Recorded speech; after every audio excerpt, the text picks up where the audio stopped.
Ladies and gentlemen, after 3 rounds, we go to the judges' scorecards for decision. All 3 judges score this contest 29-28 for the winner by unanimous decision.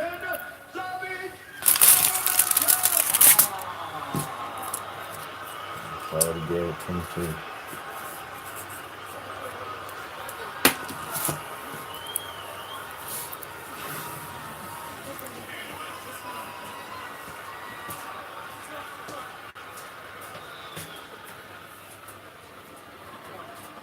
I'm here with the winners that beat. First of all, you okay with that? Okay. Zabit. Zabit, this is the most experienced fighter you have ever faced in Jeremy Stephens, the highest ranked fighter. And you put on a phenomenal performance tonight. Was there anything surprising about this fight? Это был самый опытный соперник твой. Ты показал очень хороший бой. Были какие-то моменты, которые ты не видишь. Да, я очень давно готовился к этому бою. Чем непростой соперник. Он уже один как средний весит. Таких правил 30 боев. Опыт боевой.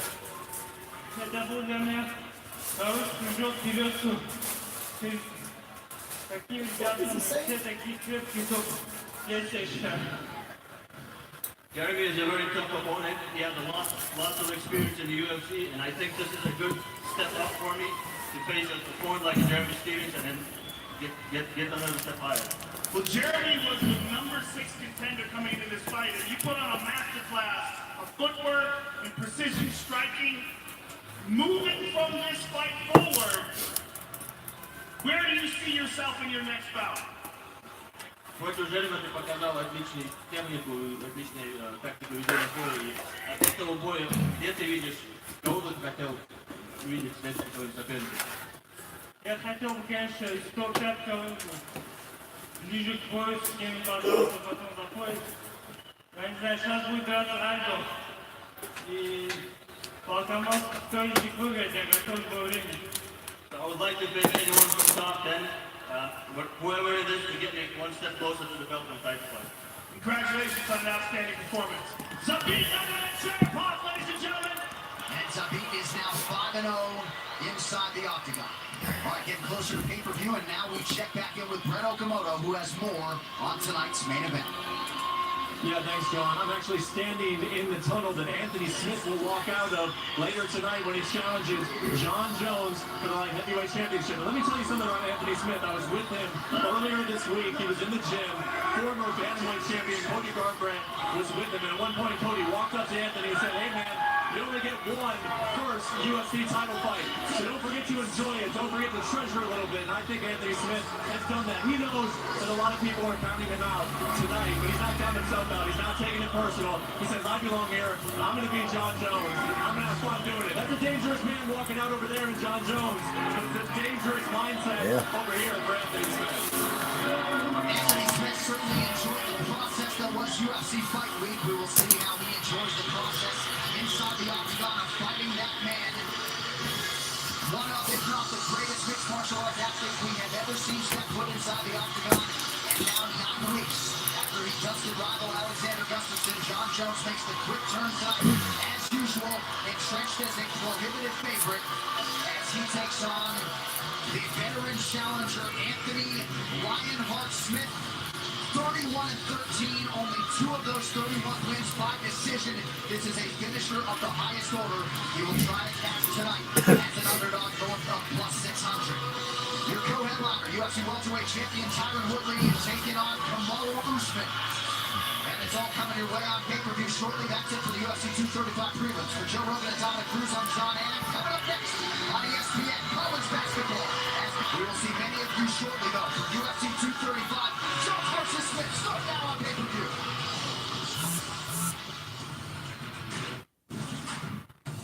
Rui Hachimura and Gonzaga putting their 19-game win streak on the line tonight against the St. Mary's team, desperate to get a signature win for the NCAA tournament. We've got a tip coming up here on ESPN.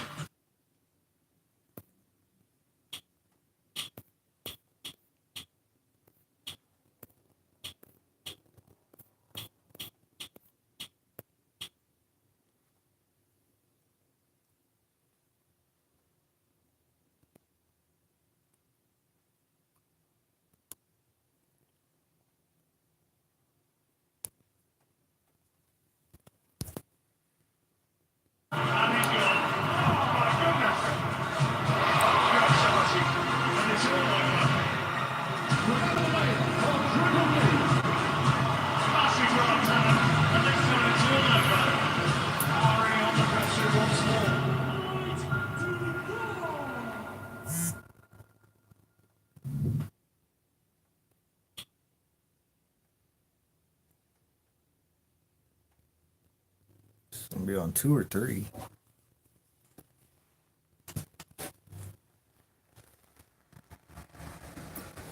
I'm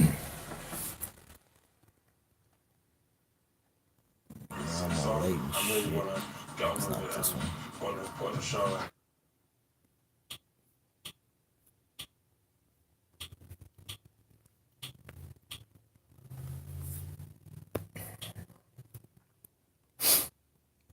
This is BT Sport ESPN.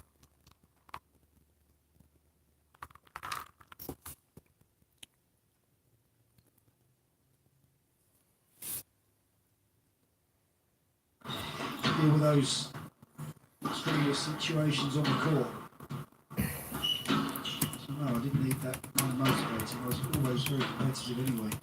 Still You are. well know. I do. Cat and mouse, here we go.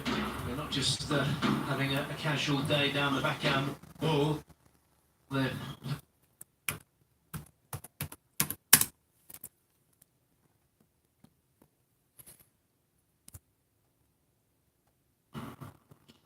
It's patient play. Both players looking for that slightly loose opening.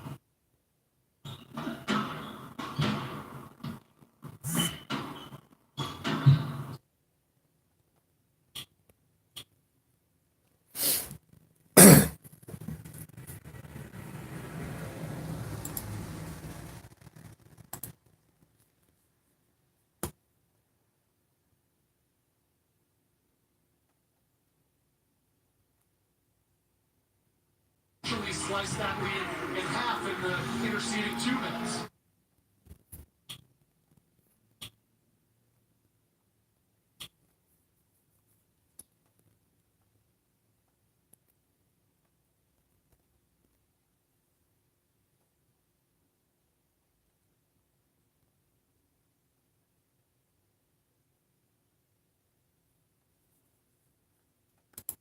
Amateur. Yeah, a nice amateur style, but it's beginning, like I said, it'll take a couple of years.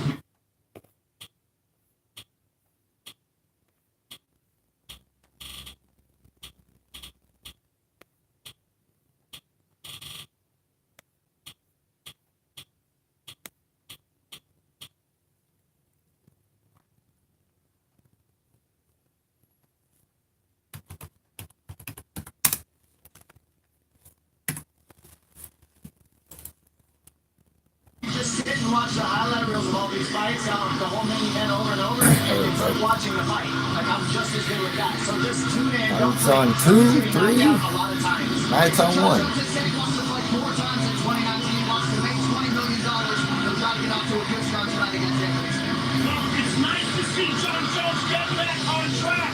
In my opinion, he is the greatest talent we've ever seen inside the octagon. He has a sensational combination of wrestling and striking. His experience level is off the chart, and his success against elite level competition is unparalleled. He makes reads, he figures out weaknesses, he closes the show on the best fighters on the planet. He has a very difficult task in front of him with a dangerous man in Anthony Lionheart Smith. They call him Lionheart because of his durability, because he wasn't supposed to make it even from his own house. It's a good matchup. To this level, and he's just worked and grinded his way to the top. He's put together a string of massive wins, finishing almost every way up to the top of the ladder, and now he's facing the best light heavyweight in the world, on earth. And Lionheart Smith is about to check and find out how good he really is, because this is the matchup that if you want to be the best ever, you got to beat John Jones, and this is the best idea ever for Anthony Smith. So this was the first stare down, Joe, between these two, January 31st, and Anthony Smith has really made a concerted effort to not challenge the ego of John Jones. Well, Anthony Smith is a very smart man. All he wants to do is perform at his best. He is not intimidated. He's focused. He's conscious of what the task at hand is. He knows it's a giant mountain to climb, but he believes he's ready. All right, co-headliner time will be for the UFC welterweight title, and Dominic Cruz since July 2016. The path to welterweight golden glory has gone through the 314. Tyron Woodley looking for a fifth successful defense tonight. Yeah, Tyron Woodley is the guy that I've been fighting with for so long. Since the beginning, I've been watching him. His right hand literally is probably the best in the whole world besides Mark Hunt. I mean, this guy's knocked out everybody in the division. You can't sleep on it. But the reason about how he lands, is the way that he wrestles. His offensive wrestling is so powerful. If he gets you down one time, he can keep you there, and that's why people are gun-shy with him. He can kick you with one shot, blow your knee out, as we saw versus Carlos Condit. He is walking power at his essence. Kamaru Usman is a sensational contender, but if the UFC was a video game, he is at the moment in the game where you face the big boss. He's about to fight Tyron Woodley, the man who can do everything. He can knock you out, he can out-wrestle you. He's had an amazing run against some of the best in the world. But what Kamaru brings to the game is outstanding wrestling himself. He's a One watching, thank you, wherever you are. Welcome to first episode. Usman making 6 foot 7. And he will be crowned the new welterweight champion of the world. And I can't wait to find out if he's correct. And if that is his fate, Kamaru Usman will leave as the Sponsored by Hooters. UFC champion that the Octagon has ever seen. Killer welterweight title fight coming up later tonight. All right, as for what rules are in play, the United States Athletic Commission does use the new unified rules, but it's a hybrid version. As for what constitutes a down fighter, they use the old rules. So you need just one hand on canvas to be considered a down opponent instead of two. Also, Don't show the video. Copyright. which replay can be used at any time during a fight. Well, the UFC's bantamweight division really has never been deeper. The top 20, a murderer's row. And it's top heavy as well. You see Cody Garbrandt entrenched at number 2 in the world tonight. The former champion takes on 9th ranked Pedro Munoz. It's going to be a big year for the bantamweights in 2019. And only one of these guys figures to leave Las Vegas, Joe, as a bona fide contender. Well, Pedro Munoz is maybe not as big a name as Cody Garbrandt, but he's got one of the best guillotines in the game. He's got an excellent striking game as well. He knows this is an amazing opportunity against a former champion. And for Cody Garbrandt, he's got to get back on track. This is a man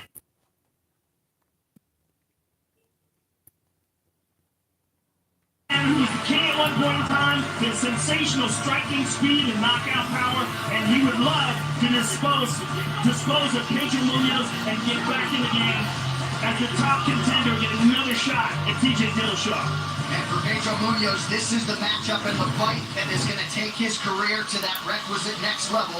We'll see how it goes for him as we kick off the main card here and now from Las Vegas. And Pedro Munoz is certainly taking the steady route to the division's top 10. Now he'll attempt to make his case for a title shot by taking out a former UFC champion in Cody Garbrandt. This is Munoz.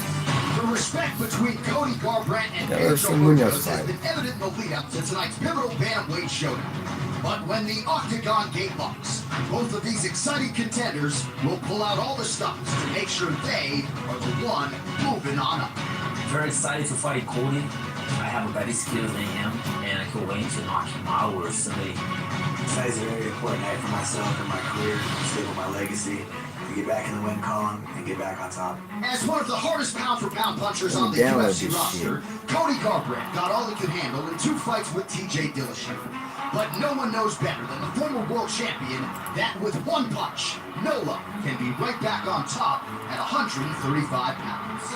Every time that I visualize this fight against Pedro, I visualize the finish. I don't know what round. Imagine Cody knocking him the fuck out. Dominant passion, so Probably definitely pretty knockout will quick. come, the finish will come, and I'm excited to go out there and showcase it. Wins in 6 of his last 7 have helped Pedro Munoz emerge as a dangerous contender in this talent-rich weight class. But it'll be a win over former UFC champion Cody Garbrandt that could stamp the young Punisher's ticket into the race for a shot at the title. Fighting for the title is a dream come true, and the best way to achieve that is knocking Cody out.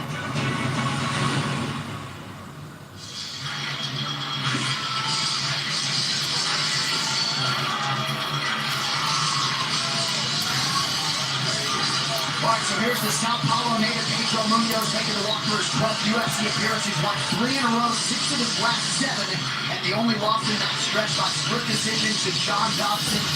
outstanding boxer, Brazilian Jiu-Jitsu black belt with more than 800 Jiu-Jitsu matches to his credit. He believes he can test that shit in Garbrandt tonight. Well, he really has everything. He has a full arsenal. As you said, his boxing is excellent, but his Brazilian Jiu-Jitsu game is off the charts, particularly his guillotine. He's a specialist in strangulating techniques. If you get the hold of your neck, you're in deep, deep trouble. I think that he has the skills to stand and hang with Cody Garbrandt if he watches his P's and Q's, keeps his defense up. On the ground, he should have an advantage. The thing about Cody is, though, the speed. The speed of Cody Garbrandt is off the charts. He's a good wrestler. You know about that. Yeah, he's got fast hands. His feet, he sets, he likes to pull you into his power. The difference with Pedro Munoz is he needs to be able to mix up his combinations and end with kicks. He needs to be able to read the right time when to end with kicks, and he needs to make sure that he's not throwing empty kicks alone. That means setting up the kicks with hands is key for Pedro Munoz. As we saw with Cody Garbrandt versus Cody Garbrandt versus TJ Dillashaw in the first fight, he was able to kick TJ in the head because he was setting up his kicks with his hands first. Pedro Munoz has some skill like TJ when it comes to kicking with his arsenal. However, the footwork is not the same. So that's going to be a big difference in this matchup. Can Pedro Munoz dodge the punches of Cody Garbrandt without the footwork, or can he counter in the pocket to cause damage? Munoz likes that Garbrandt likes to hang out in the pocket. Munoz doesn't avoid that. Cody's coming.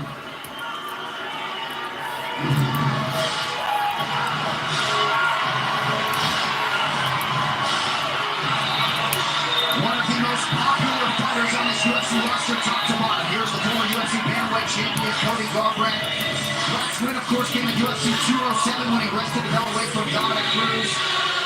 Back-to-back setbacks against TJ Dillashaw, and Cody tonight trying to make those two fights a distant memory by finishing Pedro Munoz here in Vegas.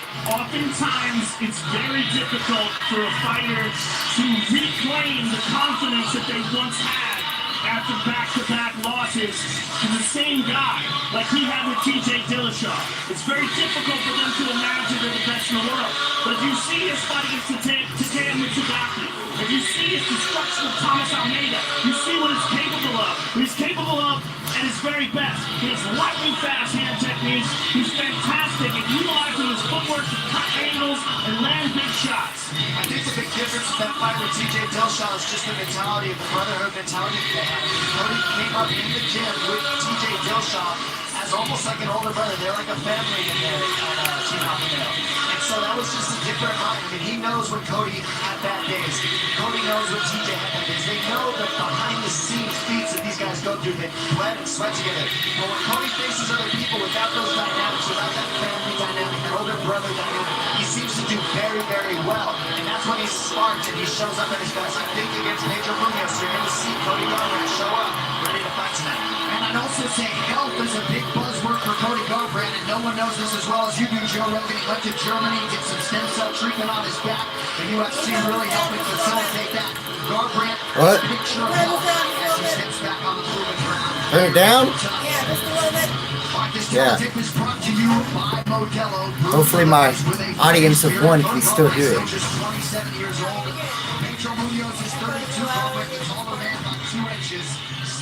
Is that too loud?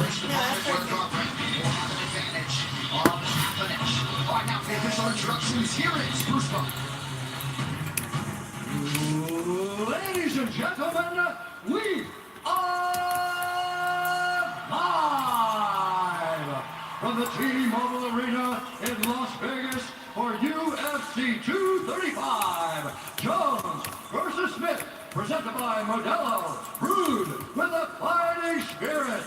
And now, this fight is 3 rounds in the UFC Bantamweight division. Introducing first, fighting out of the blue corner, a mixed martial artist, holding professional record, 17 wins, 3 losses, 1 no contest. He stands 5 feet 6 inches tall, weighing in at 136 pounds. Fighting out of Sao Paulo, Brazil, presenting the number 9 ranked bantamweight contender in the world, Pedro the Young Punisher Munoz. And now introducing his opponent, fighting out of the red corner, upper side fighter, holding professional record, 11 wins, 2 losses. He stands 5 feet 8 inches tall, weighing in at 136 pounds. Fighting out of Sacramento, California, presenting the #2 ranked featherweight contender in the world, and the former UFC featherweight champion, Cody No Love Garbrandt.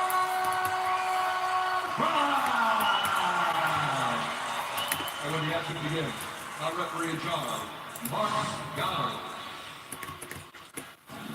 Mark Goddard, our referee for this one, the beautiful Ariane Celeste. Getting us started for round 1 of a possible 3 here in the UFC's bantamweight division. Brittany Palmer's here. Brooklyn Wren is in the building. Great to have you with us on pay-per-view. Here we go. First fight of the night. Pay-per-view. Tonight's fight talk is brought to you by Modelo. Brewed for those with a fighting spirit. Cody Garbrandt is in the gray. Pedro Munoz is in black. Filling out process. Stands out to me, but the difference between these two gentlemen that's really remarkable is the speed difference. Cody Garbrandt's very fast. And look at that timing. Big overhand right by Munoz. Going to a leg lock. Yeah, it slips out. Garbrandt slips out.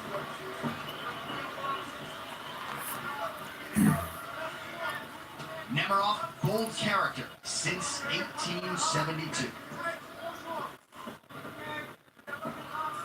Munoz trained for a month with the first Brazilian boxer to win an Olympic gold medal back in 2016, Robson Conceição, and felt like that was a huge source of confidence for him taking on a gifted boxer like Garbrandt tonight. Another high kick. Nice. Right now, there's just a lot of feeling out. You guys are getting each other's speed, timing, range. Trying to gauge everything. We also have to remember, Cody Garbrandt's still only 27 years old. Crazy. I mean, he's still growing and learning. And although he is a former champion, he's still got a lot of room to grow and improve. He's got a lot of wear and tear on his body, though. Garbrandt 32-1 as an amateur boxer, started his MMA career at 11-0 before running into TJ Dillashaw back-to-back in 2017 and 2018. Munoz raises the guard to prevent that head kick from landing. A good setup by Cody. He switched that right hook and then he threw the left high kick, so gets Munoz moving into his power by switching stance and then fires into the power. Nice low kick by Munoz.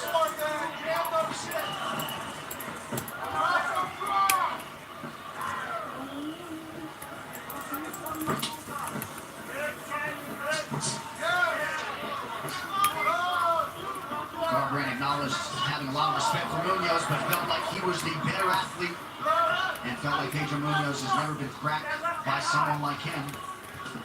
We shall see. Munoz goes low with the kick there. Munoz is looking to pull Cody into a big right hand. We've seen him throw it 2 times very hard. Keep a lookout for that overhand right.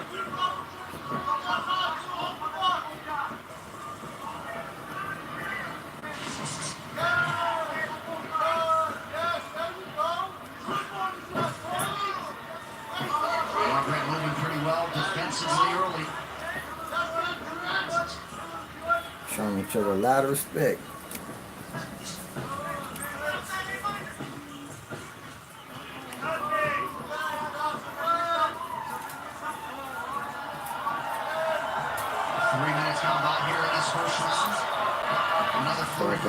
Not much doing. Munoz attacking that lead leg. He's hit that low calf kick several times, and I think that last one really bothered Cody. He saw a little bit of a stumble as he moved away from it. Well, you see him turning his knee out. You see him getting on his bike. You're right, Joe. It was a good read. And now he landed the spinning back kick. Oh, someone's going to go down. They're throwing He's now. having a hard time with that left leg. He's walking on it funny. There it is again. That's 3 in a row. I telegraphed that kick. Some of that movement. Look at that. Look at that. He's wobbling on it. Oh, yeah. It hurts to get kicked in those shins. We'll see Munoz go high soon. He's going to keep eating up the legs, and then Someone's going to get knocked the fuck go out. high. That's what TJ Dillashaw did in the first fight against Cody. And Cody's thinking about pulling that leg back off, and so you're seeing him squaring up. That's when the head kick comes. There it is. Oh, he just got tagged. Everyone got tagged. He went down. You say he got headbutted. He's fighting through it. And he's got top position, side control, well, half guard.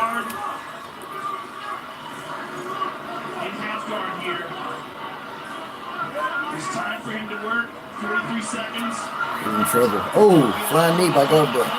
Followed by some punches. They're throwing big. They're throwing heavy leather.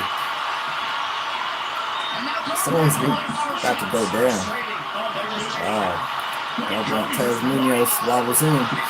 Staggers him. They're throwing. They're staying in the pocket trading. Another flying knee by Garbrandt. This is exciting. Oh! In the exchange, Garbrandt goes down. Munoz clips him. Man.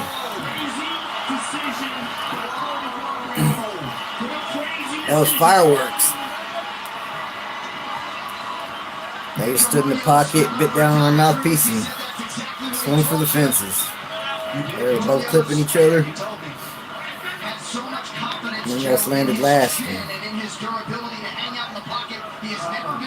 Garbrandt crumbled. The decision that Cody made to stand and wing punches and telegraph them and trade with them. It is so You get emotion, you get pulled in, you start swinging, you just want to trade. Cody got hurt and he had to go get it back, so he went on the prowl and then get hurt himself. I think he thought that he had to fight 1-2. He landed some big shots, but man, Pedro Munoz believed in himself. Oh yeah, they both do. I'll tell you that. I mean, yes, Cody got knocked out, but how many shots shit did he happens. first? Both of these guys took shots. It's just a matter of who lands at the right spot at the right time. It's pure luck when you're sitting in the middle trading like that. It's insane. I don't believe there's luck in a fight. Let's take a look at it here. Look at this. I mean, this is a movie. Look at that right hand. Boom. That was the one that took him out. And Pedro jumps on top of him here and finishes. Look, his lands first, right on the forehead, left hand. There you go, straight. Boom. That's the one. That's the one that turned his head. Crazy How much head movement? For Cody Garbrandt, a Blocking faster, slicker fighter, strong. on paper at least, to decide to stand in front of Pedro Munoz and eat this bomb. To turn the lights out. Overhand right against the hook. Look like a motion picture. That front replay. Garbrandt's hook missed. Munoz overhand right land. 72. Man, it's a tough sport. It's an unforgiving sport, but Pedro Munoz was looking for It's an exciting sport, though.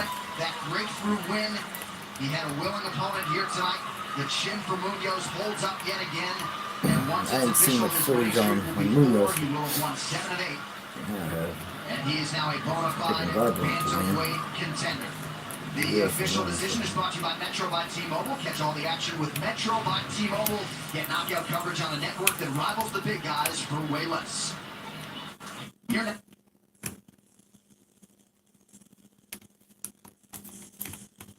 now, the veteran voice of the Octagon, Bruce Buffer. Ladies and gentlemen, referee more contest at 4 minutes, 52 seconds of the very first round. Declaring the winner by knockout, Pedro Munoz. Good fight. Good fight. I remember the winner, Pedro Munoz. What a wily fight for as long as it lasted. Tell us, what was the game plan coming into this fight?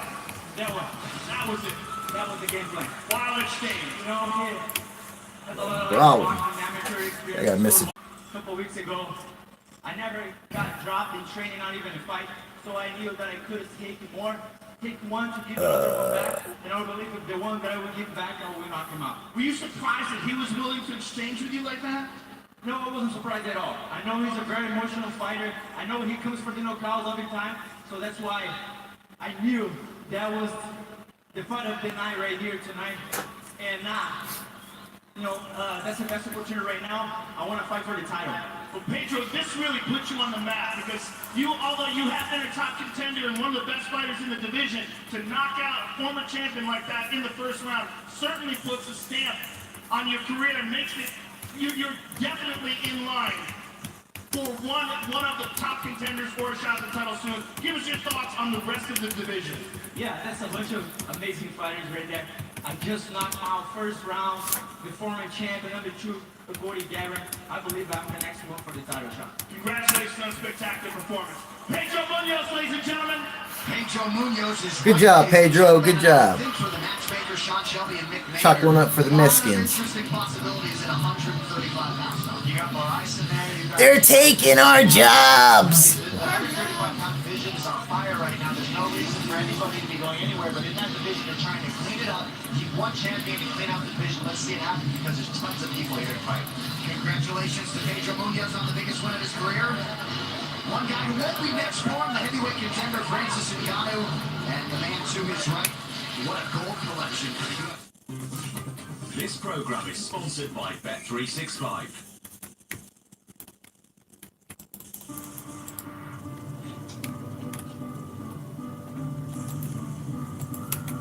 Killer spreadsheets. Hope I don't get in trouble by YouTube. I don't think I will. As long as I don't show the video.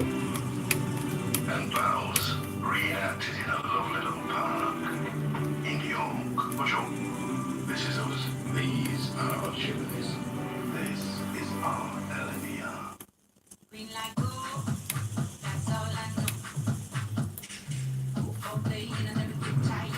All day and I never. Do you have a picture of Olivia?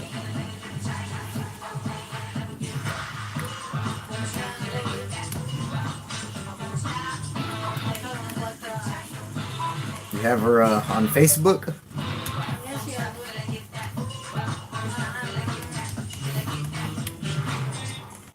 I would like to meet her. Didn't you from Baltos? You went from Baltos? I'm not afraid. Not afraid to leave. A prostitute? To be criticized. Yeah, that's what they call her. To ask for help. Oh, that's. To tell my Is that the, does she know me? I'm not afraid to be myself. If that makes me different, I'll choose different every time.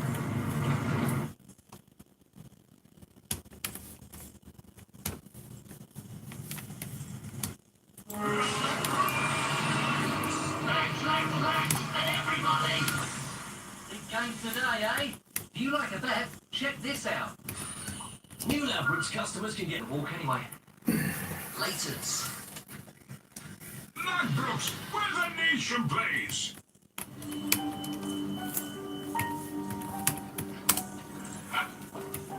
Oh, hello. I got your message earlier. This restaurant is our most popular choice. Thank you, but I don't do popular choices.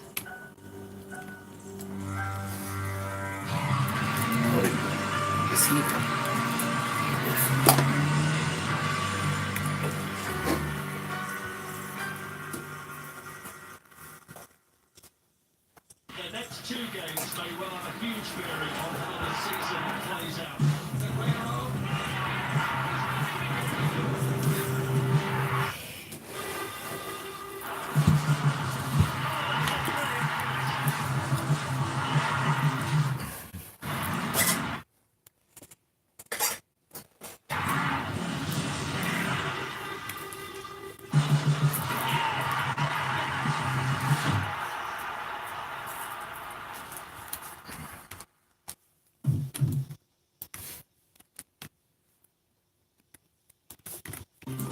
This program is sponsored by Bet365.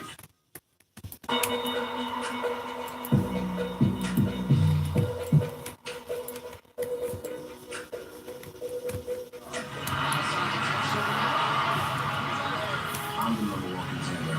I'm the guy fighting for the belt. The goal is obviously to change. What a crazy situation with Robert Whittaker, the champion, but it sets us up for an amazing fight between Israel Adesanya, stylebender, one of the most dynamic, exciting guys in any division, and Calvin Gastelum, a man with a piston of a left hand, and some spectacular grappling talent to go with that. Also an iron chin. I mean, that is an amazing, amazing fight. But look at that division. Jacare Souza, Yoel Romero. Don't forget Chris Weidman. There's so many talented fighters in that division, and I cannot wait to see that interim title. Robert Whittaker, heal up. You're one of the best in the world. I can't wait to see you back in there. And that fight for the interim belt, UFC 236, coming up on the 13th of April. All right, now let's check in with Forrest Griffin and the most exciting online pre-fight show out there, Metro by T-Mobile's Purple Couch, where they pair up fast unlimited data with fast unlimited predictions. What's up? Forrest Griffin here with Rashad Evans and Cowboy Cerrone. So here on the Purple Couch, we like to make bold predictions in a segment we call Knockout versus Tap Out. All right, guys. John Jones versus Anthony Smith. Go. Rashad. John Jones. Yeah, I like tap out. I think that John Jones knows he has advantage and he's going to exploit that as much as possible. I don't believe you. Second round knockout, John Jones. Let's say TKO. Okay, fans, we always love to hear from you. So here's what we got. Off Twitter, at Bobby Crum says Jones takes it in 2. At Matthew Bay says shock the world. Okay, guys, that's it from the Purple Couch. Enjoy the fights. All right, man, thank you. Looking good in those purple socks. I want that Purple cushy cap. purple She's cap. looking good in those purple panties. Purple Caps live on Facebook, Twitter, and YouTube before some of the biggest fights all year long. Well, as you know, we will get to a pair of title fights here shortly. Now, though, a big one for the women at 115 pounds. And an 18-5 winning streak is position Weili Zhang among the best in the weight class tonight. She will look to prove she is ready to enter the title race when she faces perennial contender Tisha Torres. As strawweight contenders continue to battle it out for position, Tisha Torres and Weili Zhang arrive at their showdown tonight with everything to gain. They can come up with a big win on a big stage. 我觉得我们的团队研究了很多站立跟地面上的终结，然后我觉得可能会有2种画面，一个是站立，一个是地面终结。Bailey is in for the toughest fight of her career. I'm coming in there, guns blazing, ready to make my way back to the top. Still shy of her 30th birthday, Tisha Torres has accomplished a lot in her mixed martial arts career thus far. But even with wins over Rose Namajunas, Felice Herbrake, and Michelle Waterson, the tiny Torres Got wins over who's who. is yet to come, beginning with tonight's bout against Weili Zhang. I do believe the best Tisha Torres is yet to come. I'm still relatively young in my career and young in age, so I think I have a lot of time to go in there and make it to the top. Owner of one of the most impressive winning streaks in the sport today, China's Weili Zhang has emerged victorious in 18 consecutive bouts. And considering that last 2 wins have come in the UFC over Danielle Taylor and Jessica Aguilar, it's no surprise that Zhang has landed a fight with top strawweight contender Torres. 就是刷脸这个会不会有压力？我觉得没有压力，因为很多压力是自己给予自己的。我觉得只要是好好训练，然后放松心态，然后把训练的东西展示出来。Making her way to the octagon is China's Weili Zhang. She's currently riding an 18-fight win streak, and she owns the number 15 spot in the UFC strawweight ranking, becoming the first ever ranked Chinese female fighter. She may be China's greatest hope for UFC world champion, and she has been a totally cool customer all along, supremely confident she will defeat Tisha Torres and put Chinese MMA on the map. And taken back in February 2013, she was watching when Ronda Rousey and Liz Carmouche made history when the octagon officially opened up for women. And Weili Zhang's got it all. I mean, this is the perfect test, I think, for her right now. But if you look at her last fight against Jessica Aguilar, beat the Brazilian Jiu-Jitsu brown belt where she was best. Took her to the ground, dominated her on the ground, bloodied up her face with elbows, and eventually closed the show with an armbar. Very exciting to see Weili Zhang getting this pay-per-view showcase tonight. Yeah, I'm really excited about it. Weili Zhang is a very strong fighter, and I mean that. So got one person watching Technically, at the top of the list. she really has it all. And the fact that she did submit Jessica Aguilar on the ground, Pootie pie, here I come. I gotta think that was probably by design. I wanted to show all the aspects of her game. She's got power in her strikes. She's got a complete, comprehensive, well-rounded game, and she is, as Megan said, China's biggest hope for a world championship in the UFC. Yeah, she's extremely strong. Exactly what you said, Joe. There's not much you said that I wouldn't, just say again. Everything about her is power-based. Everything about her is get in the pocket, great grappling scrambles. She just wants to literally just overpower, grab you, and knock you out. I mean, it's very simple. She's not super technical. She's not looking out to slick you. She's going to grab you. She's going to overpower you. She's going to hurt you. And she has an extremely excited, fan-friendly style. Yeah. Oh, she fights to dominate, she fights to finish. That doesn't mean she doesn't have a good, educated, tight guard, but she is an offensive fighter, and she will be looking to put on Tisha Torres early and often here tonight.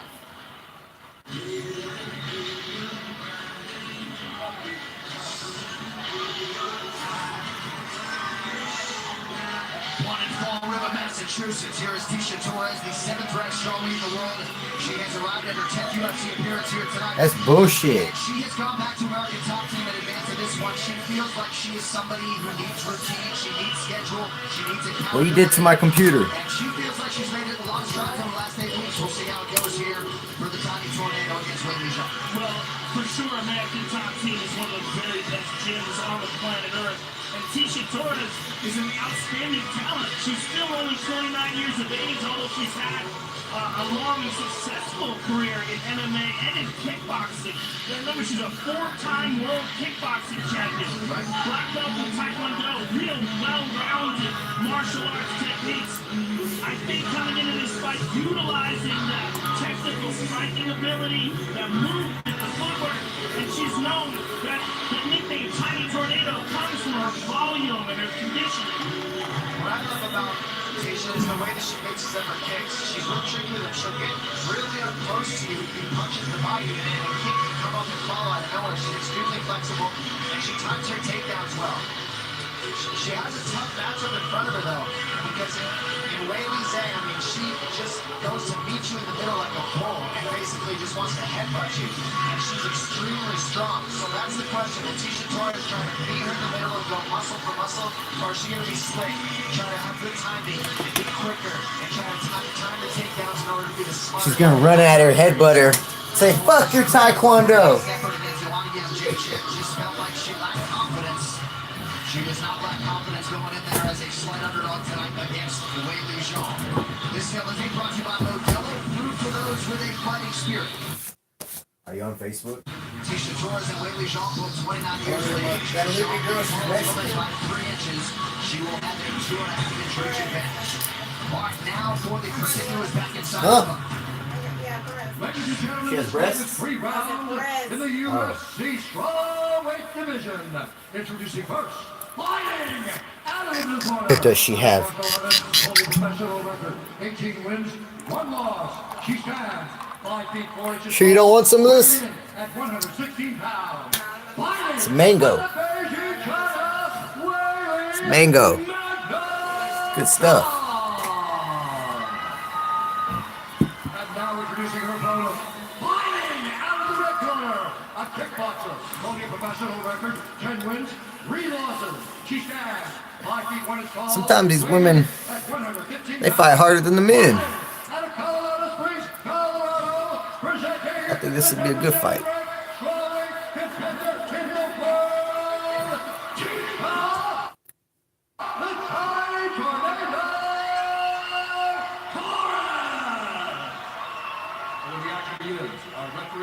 She looks ready. Chris Tione, our referee for this one. The great Brittany Palmer is here. Thank you, Brittany. Her butt hanging out of shorts. I don't know if you call them shorts. Or like high cuts. For those with a fighting spirit, Weili Zhang is in the red. Tisha Torres is in black.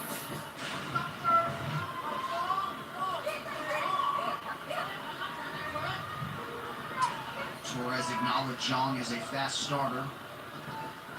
Something that she felt like she'd have to look at. And the Asian bitch is putting it on her already. The roundhouse kick and doing downward elbow.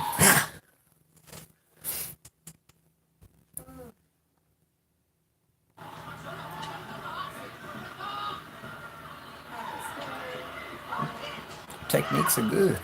Weili Zhang, for her last UFC fight, finished her training camp at Jackson Wink MMA in Albuquerque, New Mexico. This time around, wrapping it up here in Vegas at the UFC's Performance Institute.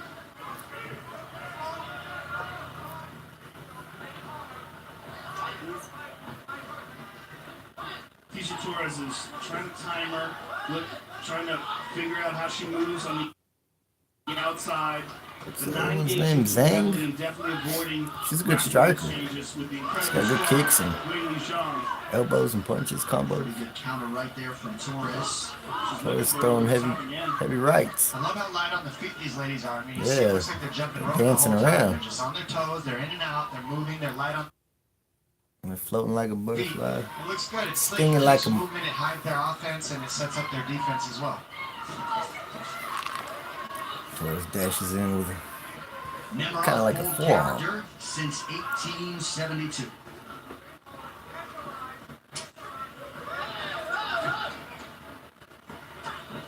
She's got those spinning kicks and stuff. She's throwing. She's got that spinning back kick. She keeps going to a grapple, end up on the ground. Tisha got Zhang gets the cage, goes right. They break off. Back to the center. Zhang so strong and physical for this 115-pound division. Sorry, she's very strong herself. She is. We're into that spin. We're impressed by both these ladies so far. And see how she's kind of twisting. She's moving Tisha into the power. There it is. Yeah. And so she's just Go for that spinning back kick. luring her into it. She's not even. It's just good timing. I don't want to wait for her to come at And her there's just a before different she look in does the that. eyes of Tisha Torres than there was when she fought you on Something the like Jacek. And she David acknowledged this. Lawazu and Wayward spinning the attack other there. guy. So,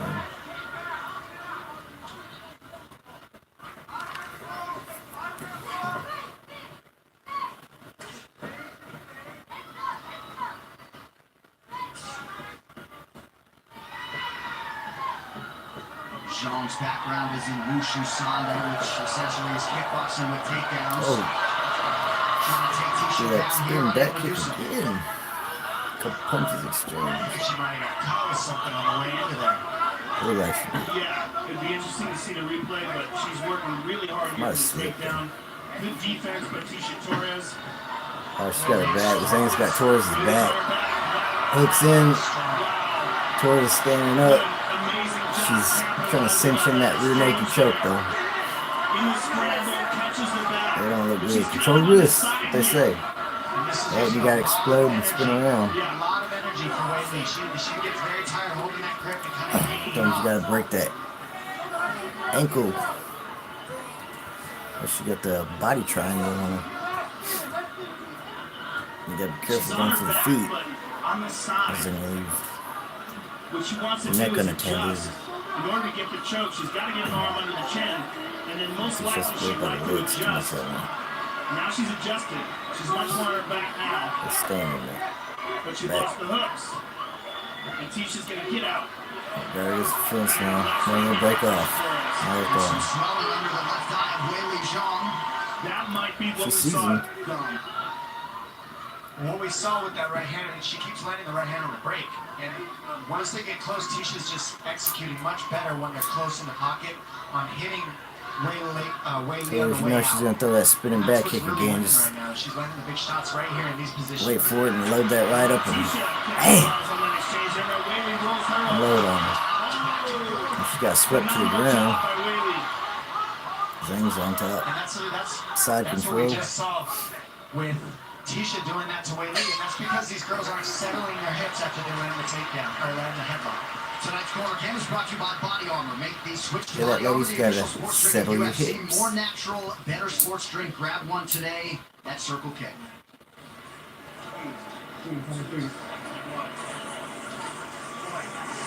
Listen, we need a little bit more feints. What are you talking about over there? You trying to be funny? You were doing good right there, but I need some of those feints, a little bit of another time. Okay, come up. So you know what you're doing. Come You back. trying to be funny over there? I said I was going to the store, nigga. Well, you're whispering. So if you want to be funny, you come be funny on camera. And as we see here, left hook lands. Tisha goes My crowd of, my audience of one will appreciate it probably. Weili, she gets rolled through because she doesn't settle her hips. And here, Superman punch to another headlock by Torres, and she doesn't settle her hips, so she's able to get rolled through by Weili. American Top Team is just drunk with high-level coaches. Nice job there by Tisha's boxing coach, Mike Rodriguez, and of course the Brazilian Jiu-Jitsu black belt, Marcos Mata. Talking about some of the head position there in the clinch. Here we go, round 2.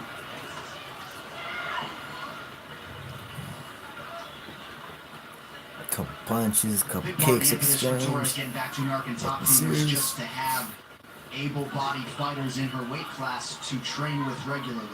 Oftentimes she was going one-on-one with her fiance Raquel Pennington, who's a naturally bigger woman and fighter.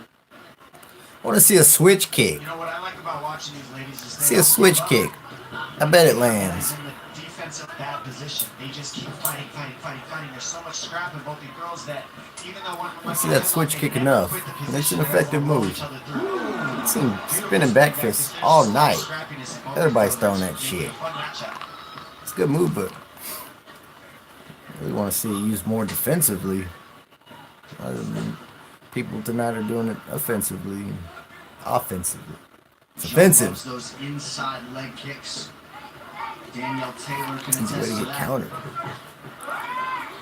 Torres able to read that spinning offering from Jean. There's that inside kick again. She's really relying heavily on that spinning kick. Well, Joe, if Whaley kicks the inside Torres' leg, it makes Torres go the way that she wants into the spin. So she's setting it up with that, she's setting it up with the movement, and it also takes away the spin attacks of Torres because her lead leg is getting attacked, so now she can't spin and set on it.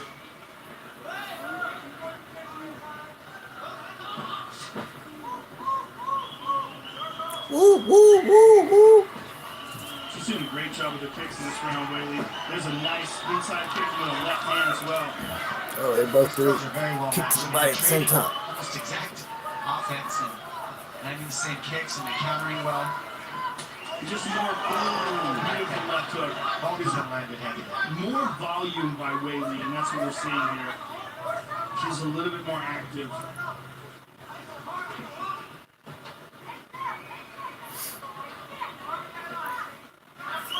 Significant Be the aggressive advantage too. for Jean, 26-8 unofficially. Less than 3 minutes now to go, round 2. Jean lands again. She caught her with that left hook coming in. She's just relentless with her attacks. Constantly firing off those inside kicks. There it goes again. Jean accrued a lot of experience overseas, fought in Mongolia, South Korea, Japan, China, Thailand. She's not allowing Torres to set. She just keeps Keeps throwing. Face. Kicking, Now Torres gets punching. She's got that Muay Thai front leg, you know, stutter step, you know, to balance with it. Try to throw her off feint. She's fainting. Cheap kicks, the switch jump cheap kicks, the inside kicks. An axe kick by Torres. All these things keep Torres thinking, but Torres is feinting well. That was She's countering spinning at the back right kick time, but she might by be on the straight counter. Zhang.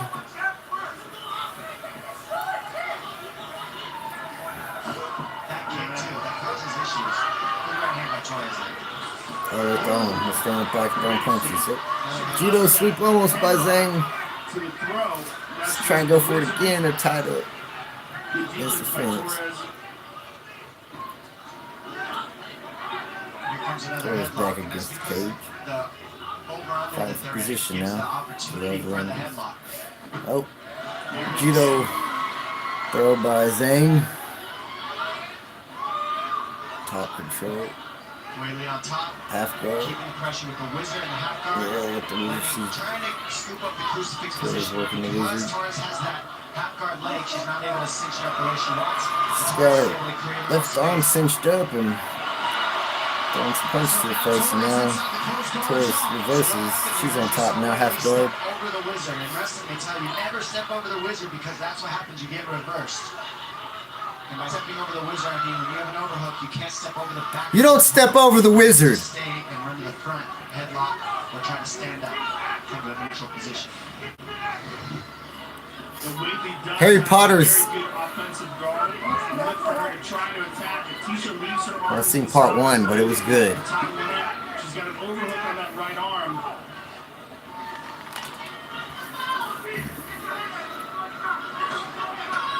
She's doing a really good job of stopping the ground and pound as well.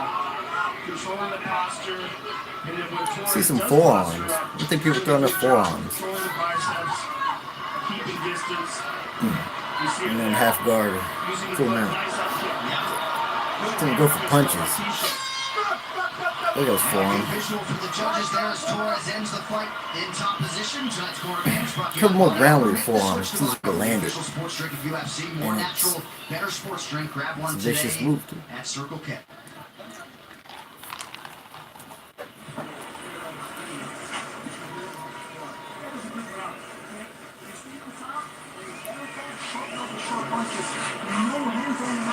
You gotta start throwing, Torres.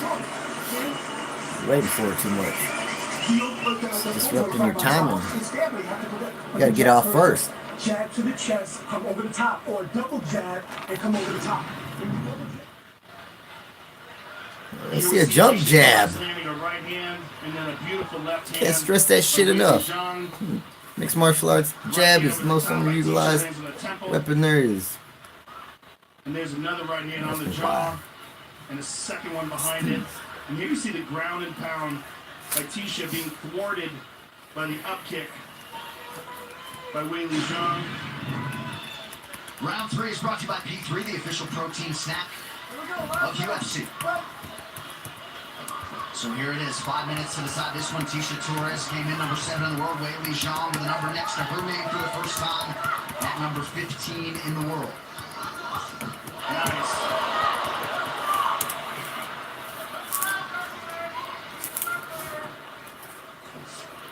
Then we give him the side kick. Just Wei Li Zhang's constantly coming forward, and Tisha's starting to time it. Nice leg kick by Tisha. Good start to this final round for Torres. She's done well adjusting in this third round to the same tools that Wei Li was using, and now she's using it back on her. The timing has changed. She's found the timing better, Torres.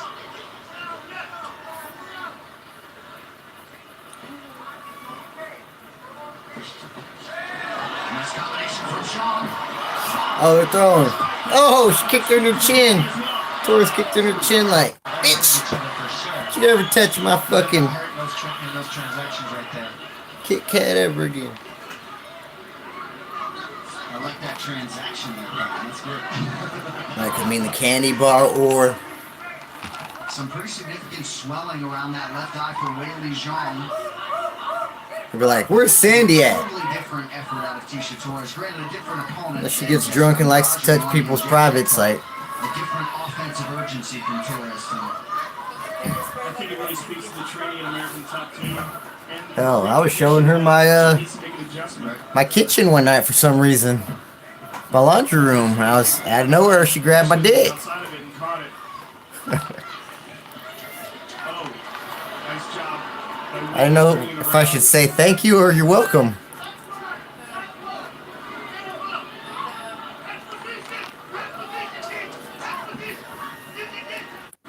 Well, you can see why neither of these women have ever been finished. Good kick from the body there by Wei Li. Tough as nails. All right, less than 3 minutes to go. Zhang back to the well with that inside leg kick. You see the damage. I really hope Ben Askren versus Robbie Lawler is not a fucking snooze fest. I could see it being boring as fuck. She's constantly moving forward, and her volume is excellent. Constant attacks. Then again, I said the same about Vitor Belfort versus Matt Lindland. Attempts than Torres on a And, first man. There's a takedown for Zhang. that ended That's huge. The real fact quick. that she does that, the fact that she's constantly keeping Torres on the defense, and now We'll see. the third round, 2:13 to go. She's on top. Man, fuck She's a little this. high. Look for Tisha to go to a single leg here. Oh my email. She goes to half guard. For Tisha, it is imperative that she get up off of her back, reverse the position, or get back up to her feet. I can read blueprints. That leg that she's clamping herself down on, she's going to get up. She's got the underhook. If she butterflies that leg instead of hooking it down, she can create space to get up. But by locking her legs there, she holds herself down. Well, in half guard with double underhook, so she can just switch onto her left hook and get out more. It is possible for her to escape. She's got to get her legs out. That legs are locking her down. She can't get her. If she doesn't get her hips out, she's stuck. She has to move her hip before she can post. She's just using the top half body to defend right now. She needs both top and bottom in order to escape this. Use your right foot on her left knee. Press it, and you'll slide your left leg from between hers. Out from between hers, you get full mount. Especially while you're raining forearms on her face. She's not going to be expecting. Look, pass right now. Or go ahead and go get your leg out, go full side, you're in a crucifix. She only landed 2 takedowns, but making the most of this one. Well, it's just a minute left, and if you're going to Put your right knee on her right arm. Don't let her pass. But if you're not going to submit, then you got to go and shimmy it over. Use your underhook to get to a hip. And you have her in crucifix, and then you switch from right arm to left arm, and then raining forearms down on her face. She'd be helpless like Matt Hughes had BJ Penn in their second fight. Similar. Seconds ticking off the 3rd round clock if you're Torres. And a massive advantage with significant strikes for Weili Zhang.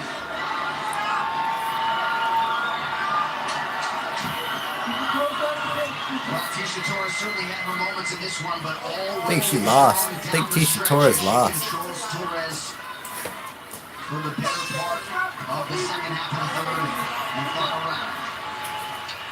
3 fights left now.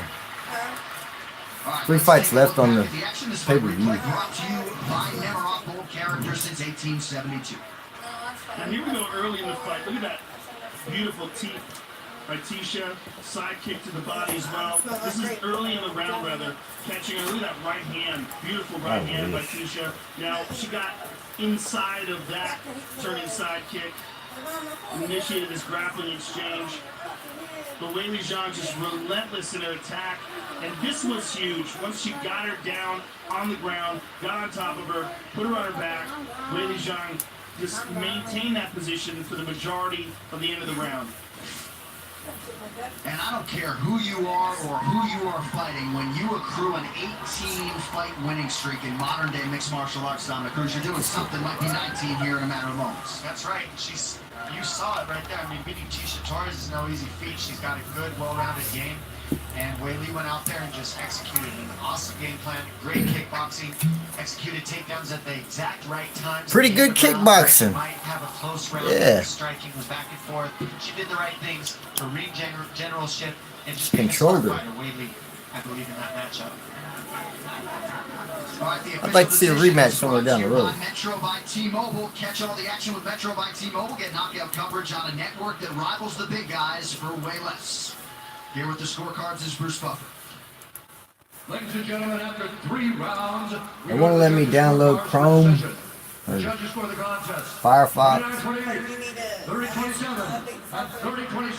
Update my software. I need to update my hose. I need to update my hose. My bitch is in my hose.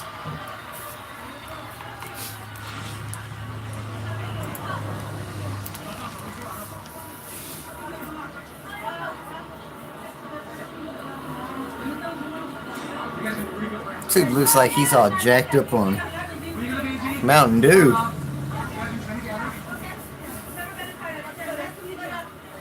I'm here with the winner, Weili Zhang. First of all, Weili, congratulations on a very big win for your career. The highest ranked opponent you've ever defeated. How happy are you with your performance tonight? I want to see more Asian fighters. I want to see more Asian fighters. I want to see more fighters from all over the world. 心情有点复杂感觉，因为又很激动，然后又很高兴，然后可以跟世界排名很高的选手一起同台作战，我感觉非常荣幸。I feel really happy, I feel excited, I feel relaxed. It's my honor to fight with the top-ranked fighter in this UFC story division. It was my pleasure. This was a fantastic victory for you against such a highly ranked fighter like Tisha Torres. Was there anything surprising about this fight? 提下托雷斯的排名非常的高，非常的强。这场比赛当中，你有什么感觉到区别的地方吗？ Oh, now the motherfucker wants. 非常的强壮，超乎我的想象，对。然后。To learn from This fight moves you to 17-1 and very likely places you on a small list of contenders that could be fighting for the title in the future. Give us your thoughts on that. Well, actually 1901. 1901，这个你现在是打到了19-1的成绩，很可能你后边会拿到挑战权，有什么想法？我非常高兴，因为这离我的目标更近了一步，因为我的目标就希望成为冠军。I'm so pleased because I'm one step closer to my goal. My goal is to become the strawweight champion of the UFC. Congratulations on a fantastic performance. Thank you, everyone. I'm so happy to be here. I'm from China. No, you're not. I don't believe you. Number 3. Thank you.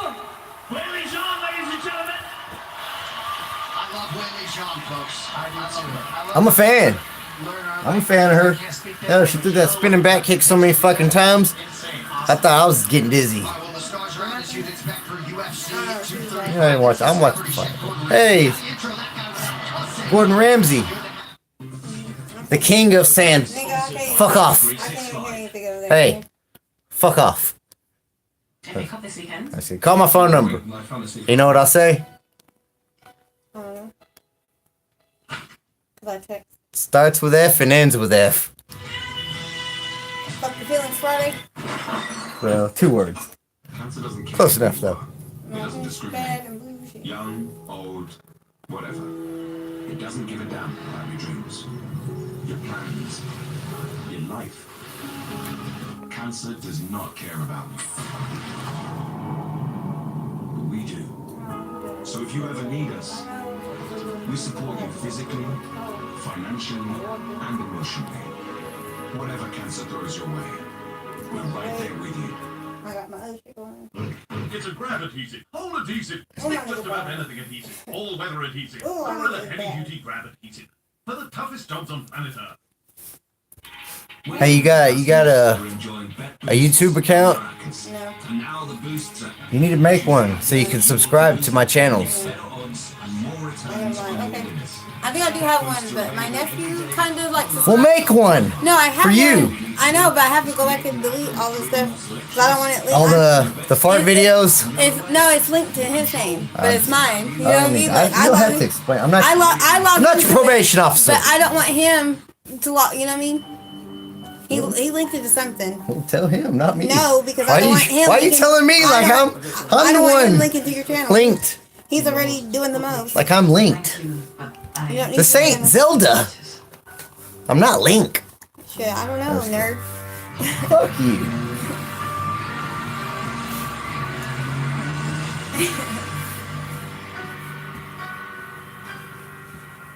I was happy with whose I am's. Good, me too.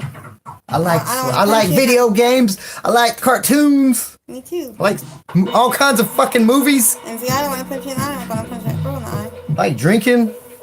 I like poking people in the eye for some reason. I like when I have pink eye. Like, now you got it. Yeah, let's go. I'm just kidding. I don't like doing that. But I like poking some pink eye. You know what I'm saying? You're right. I'm gonna go get pink eye and give it to everybody. That's a good idea.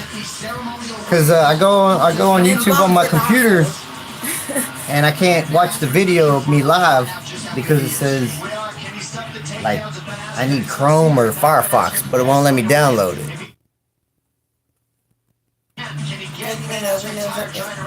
I need a new computer. I don't need to let anyone touch it. I need an iMac. Huh. Why can't you pull up the YouTube channel on the TV? I can, but I'm streaming the fights right now. So I'm not going to interrupt it till it's over.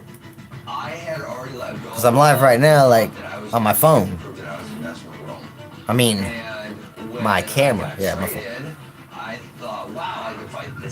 And the audio, it's recording the audio. Because I can't show the video because of copyright infringement. Oh, I missed that. Sorry, It's live pay-per-view. This is live pay-per-view. And I can't show the video or I'll get copyright infringement. I'll get sued. I could. My channel's so small I could probably show the video and nobody would ever fucking know. You know? Well, I see. So you get the money back. But one day, Have mercy. I'm gonna do better. I'm gonna do better. One day, all the girls at DCI will watch my videos and they'll smile. All the black girls in this community will watch my videos and they'll smile. What these hoes in this room? And Kendra, she will come back. They need to start smiling, but fuck them. I have to make you fight my battle, and that's what I do with pressure. Alright, I'm about to get solo. I'm gonna get in this 5 minutes and have to cut some old ladies again. Careful what you say. We're live right now. I want you to incriminate yourself. Believe me. I'm at 1601 North Beverly. Yeah. My name is Sandpaper. Yeah, that's I'm just playing. what do you think she's doing right now? I don't give a fuck. We should invite her over. No. Yeah. She'll bring some alcohol. She'll touch me, she'll touch you.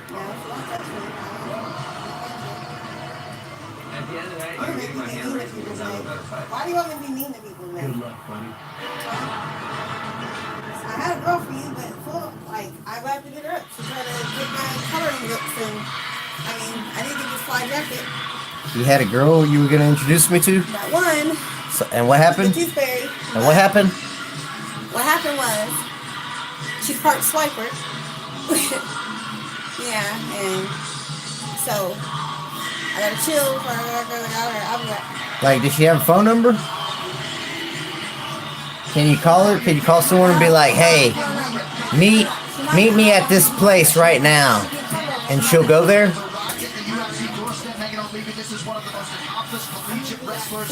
Alright.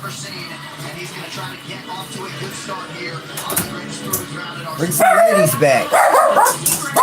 Some chicken or something. Beer. Candy. Some gummies. Hey! Lay down.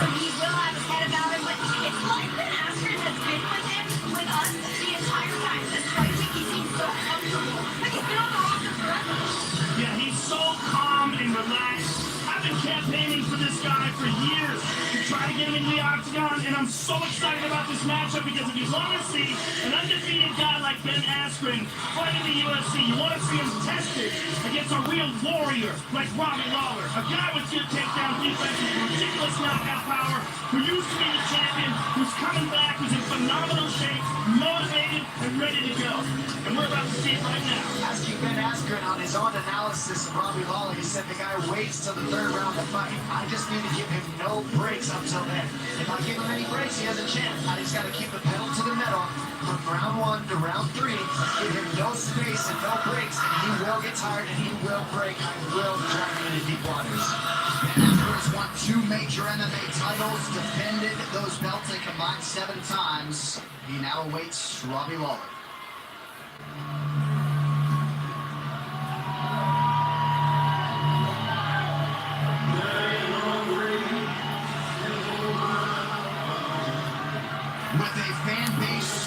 I mean, Chinese fighters, Korean zombie.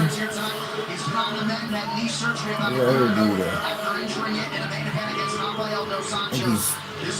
I think he's Chinese, isn't it? It's like 3 or 4 in the UFC, I think. Asian fighters. Oh, about Chinese. In general, I want to see more. More Asian fighters. I want to see more fighters from all over the world. Particularly Asian fighters. Chinese, Japanese. You know, Machida's half Japanese, half Brazilian. But he embodied the karate spirit.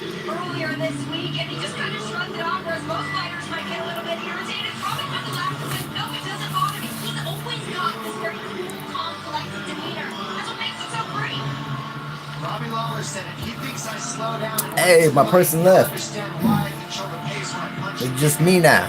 Fuck. I control the pace of the fight because of the damage that I inflict on people. I just want to say thank you for tuning in. This is the first live video of Bruce MMA 360, etc. Just doing a live cover of the UFC 235 pay-per-view. I can't show the video because copyright laws. But I think if I just play the audio, I can get away with it. And I do some commentary. I'm playing on my computer. I'm getting kind of drunk too. So I'm just more so getting comfortable in front of the camera, you know, doing this stuff. But, I do have segments written down, and that's really what the show's going to be about. It's not going to be just doing live covers of pay-per-views. This just kind of break me in. It's more so going to be, you know, I'll have special guests. Maybe someone who fights mixed martial arts, amateur, professional, a trainer, fight analyst, just, you know, something like that. I'll have a special guest, you know. We'll cover specific topics and talk about the fight game and things going on in the world. That's where the etc. comes from. I'm pushing this brand, Bruce MMA. I'm trying to start, get jumped off, and we'll cover more as we go along. I look back one day and laugh like it was a pathetic episode. Not even, I wouldn't even call this an episode. Have a skit, you know. And production value is we're gonna ramp it up. Give me a little bit of time. Co-main event coming up now. Robbie Lawler and Ben Askren. This could be a fucking boring fucking fight. This could be the most boring fight we've ever fucking seen. Now I'm leaning towards that's what it's gonna be. I hope to God it's not. We like excitement. He draws Robbie Lawler in his first UFC start. Let's see someone get knocked the fuck out. KTFO. You knew exactly what Ben was gonna do. Get a hold of him and smother him and. Oh, Robbie flipped him around on his side and he's hit him. He's done for, I think. He's hurt. Oh, Robbie Lawler fucked him up. It's over. Stop it. Stop it. He's done. He's done. Well, he's actually not unconscious, but come on, Robbie, you're right there. I was gonna say, I can see Robbie Lawler starching this motherfucker, just clipping him and putting him in this place. But Ben's tough. He's surviving, but he looks like he don't got much left. But I mean, he's fighting back. He's actually got some really good recovery. He don't even look wobbled on his feet now. He's bloodied as fuck though. Robbie's, you know, moving away, footwork, uppercutted him, a bloody mess. Ben's faces. It looks like he just got his Red Wings. The thing is, Askren's taking so many hard shots. There he goes. He gets a hold of Robbie. He goes back to it again. We're gonna try to smother him and grind him out. This shit's boring. I mean, he makes it work. It's effective, but it's boring. I agree. There's a big difference in the power and the rage that Robbie Lawler brings to the octagon. And that Luis Santos fight ended in a headbutt. This has not. And those knees to the body of Askren. You gotta explode out of there, Robbie. You gotta rotate out. Shimmy out of there and step out. You know, shoulder shrug him off and rotate out. Askren needs to make it if he's going to take and fill Robbie Lawler's arms up with blood. But those to serve him well. Yeah, he's already taken more punishment than I ever seen him take. But this was always the question. He's able He to looked do like he was stuff done. without All the right, sleeve I on. could see the ref stepping in right then and there because he was like, To a UFC champion like Robbie but Lawler. good job by the ref, you know, Character since 18. hanging back and letting him battle through it. Now he'll go to dump it, transition to a double. Lawler can defend on the fence all day. It's much more tiring being Askren here than it is to be Lawler. But Askren hit butt. And so that's a good start. However, the way Robbie Lawler's stuffing his head, Ben got to Robbie's back. Robbie's spinning out. It's like a neck crank now. Bulldog choke, yeah. Oh, he got some. I think he choked Robbie Lawler out. My stream's it's kind of freezing, buffering, whatever. But yeah, his hands down, and it looks bad, yeah. Oh, that's a bad, bad stoppage. We got a bad stoppage. Nobody likes a bad stoppage.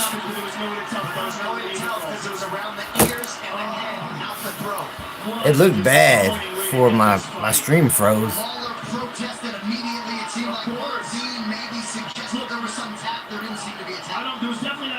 See the highlight or the replay.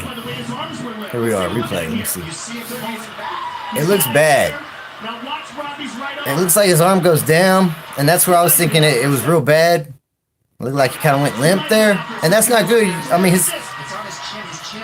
then he moves his hand a little bit. It looks like. Nah, yeah, he wasn't out. But he moved his hand. He's got there. But he's not fighting out of it. So I would say it's justified because he wasn't fighting. He didn't give a thumbs up. He didn't move, like trying to fight out of it. He was just kind of there, and it looked bad. I would say that's Robbie's fault. I'm not gonna say that's Herb Dean. That's not the ref's fault. He made it look bad. Ben had something to do with it, but I think Robbie should have did a thumbs up, something, to show he was still there, because it looked like his arm went limp, and I mean, it didn't seem like he was trying to fight out of it. But I mean, I say it's more Robbie's fault than anybody's.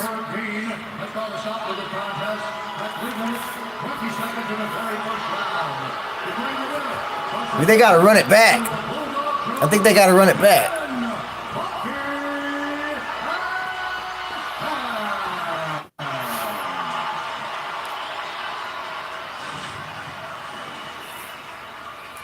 I'm here with the winner, Ben Askren. Ben, walk us through what you think just happened at the end of the fight there. Well, I want to know how long was Dave bitching about that stoppage? Was it going to be quick? And then I got one other question. Hey, Dave, is that really the best you got? Baby. Ben, did you think he was out?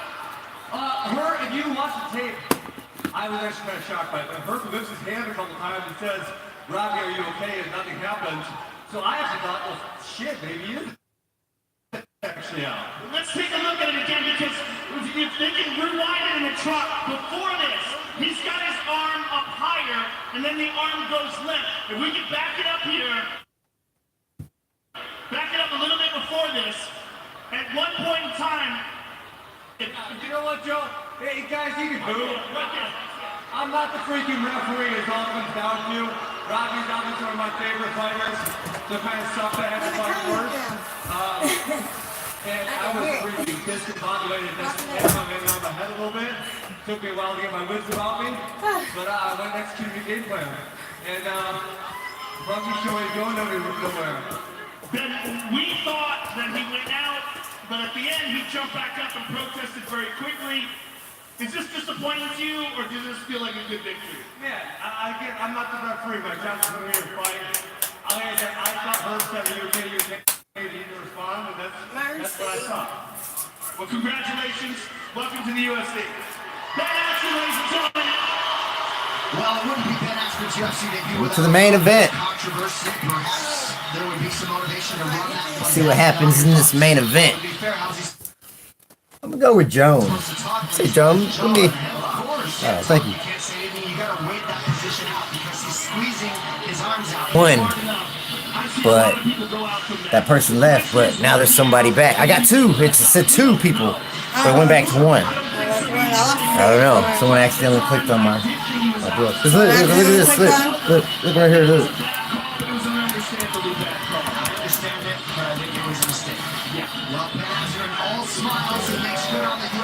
He just someone accidentally clicked on my motherfucker shit. Oh, look at this keyboard. Look.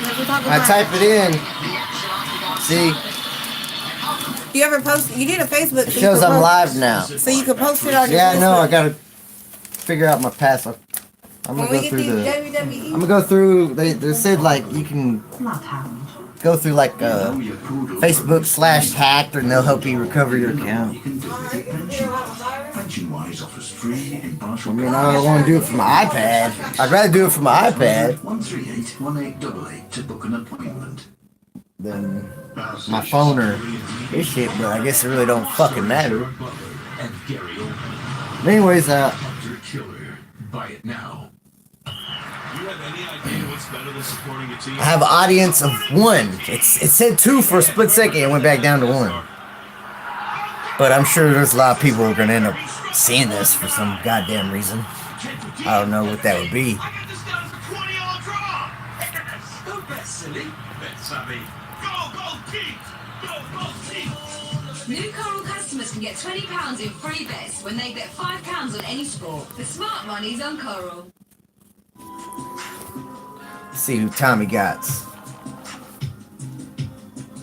You got Jones or Smith. Jones. I'm saying Jones.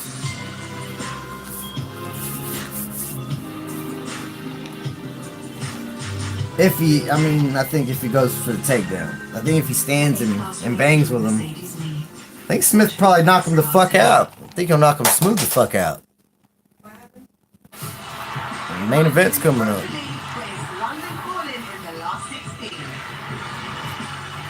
It's gonna come down to it's John Jones' fight to win or lose. I think it's gonna come down to his strategy. If he's gonna stand and trade with him, I think Anthony Smith will knock him out. But I think if he takes him to the ground, I think he'll have his way with him.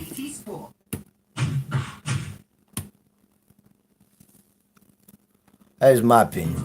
This program is sponsored by Bet365.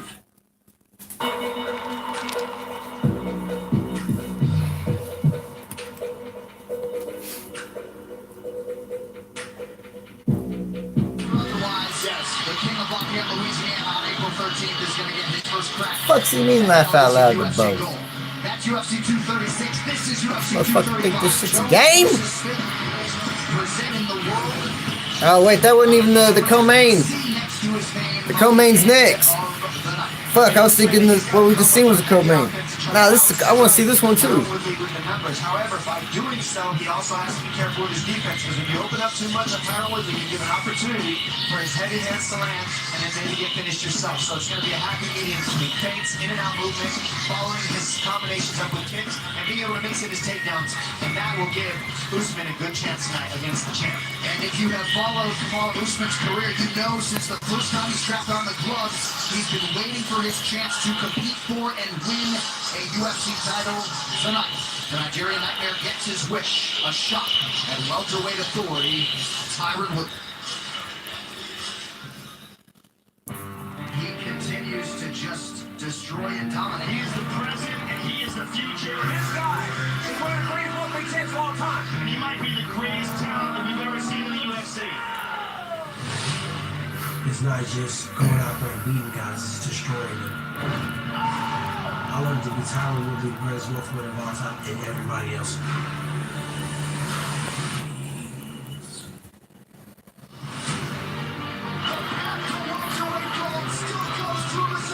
I'm extremely confident, extremely prepared, and I'm just silence the haters and who my supporters are. let's talk about this title shot and how I match up well against those guys that are fighting for the title. Now I get to go out there and really show the world what I've been working hard for. He made a statement. He dropped him out cold. He said, get ready. I'm drop. Every day I wake up and my mind is being more and more focused. What he's not realizing is how strong. He's good. He's very good. I'm better. He's going to have to discover that hard. I'm the most dominant and most well-rounded. Hey, Kamaru Usman, if he can get on Woodley and he can get on that side, get to his side, have him like smeared up against the cage and all that shit, he'll grind out a decision. But is he gonna be able to get to that position? I don't think so. I think he's got a long night ahead of him. I think he's in for a long night. How many fights have you finished in your life? Let's just go with the statistics. Hey, you can feel like a big brother all you want, but at some point, big brother gotta get their ass whooped too. I'm gonna knock Kamaru Usman out. This is a good matchup.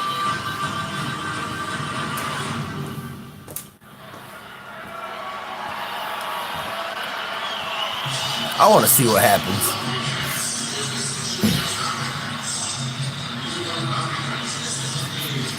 It's been a good fight card so far. It ain't been disappointing. Been a good show all around.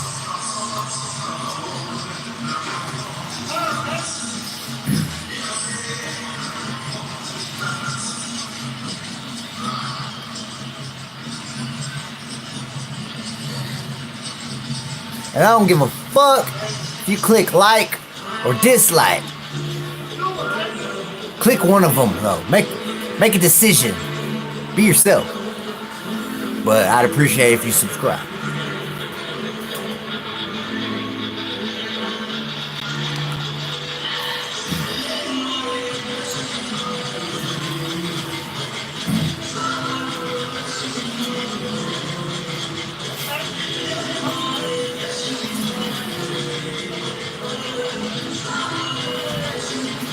Matter of fact,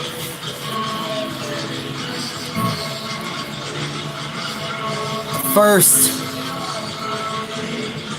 100 subscribers, however long that takes me to get, will be entered in a contest somewhere down the road to win one of these. One of two.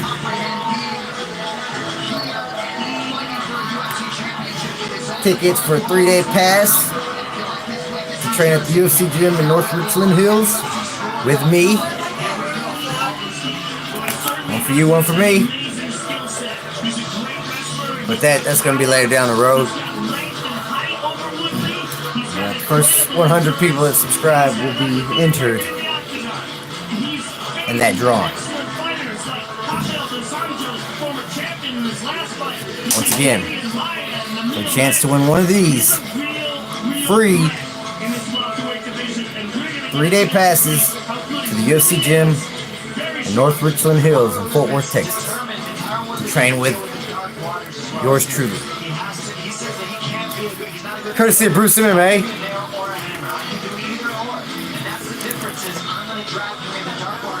Y'all know about it. It's coming. It's coming soon. I'm learning how to do this shit. I'm doing this shit wrong the whole time. Screen printing. I got lots of designs. I got all kinds of shit. There'll be a link in the bio one day. I'll be like, buy my merch, link in the bio. Me and Jake Paul song, you know.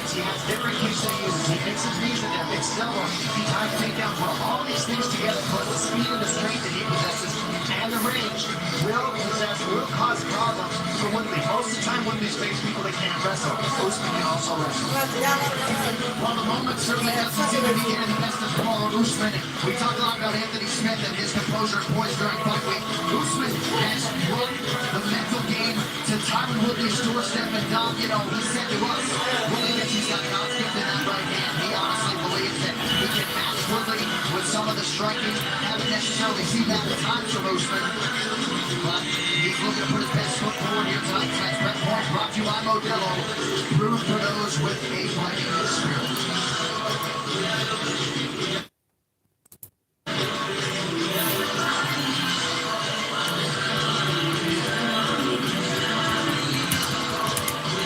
So with 13 consecutive wins, here is Kamaru Usman at long last. He will compete for the UFC Welterweight Championship of the world.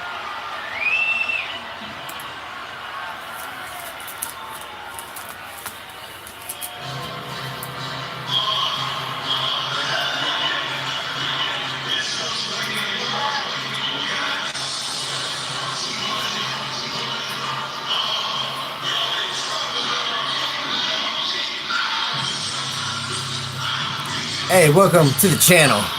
Whoever the fuck you are. Chat with me. Come on, we can chat.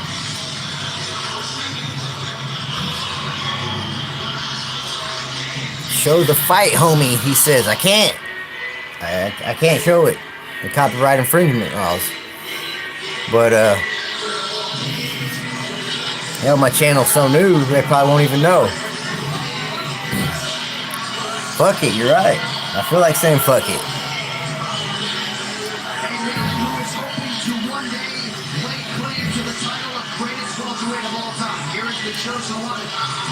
I tell you what, dude. I'll show the main event. I'll show the main event. We're the co-main right now. I'll show the main event. I may get in trouble. Maybe, possibly. And you go live sometimes. They got they pick up on audio for some reason. Like, I don't know, they got a sophisticated system. Like, they pick up on audio, and if it sounds like you play music and you go live and you play music in the background, they'll flag it as it needs to be reviewed, because I forgot what it said, but I went live and I was playing music in the background, and they said they had to review my video even though I was live. So you can see it when it's live, but it don't mean they're gonna let you post it to your channel, even though it can be seen right now. So I might get flagged for this audio. I'm not sure. I don't think I will, because it's audio. As long as I don't show the video. But I would show the main event.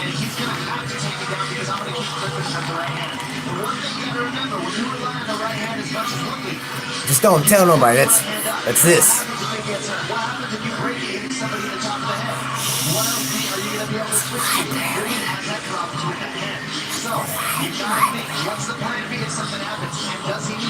Shout out Summer Green. I'm gonna go holler at her right now. I appreciate you tuning in, dude. Make sure you subscribe. I don't care if you click like or dislike. Be honest, you know, be real. But if you subscribe, you'll be entered in the contest. First 100 people to subscribe to this channel get entered to win one of these tickets for a 3-day pass to the UFC gym in North Richland Hills in Fort Worth, Texas. If you live in America, well, then I will personally fly you out, put you up, take care of you like you're my baby. But that's way down the road, because hell, I'm not gonna spend that kind of money now. I don't even have it. Don't even ask me how I got these. Don't ask me what I had to do to get these.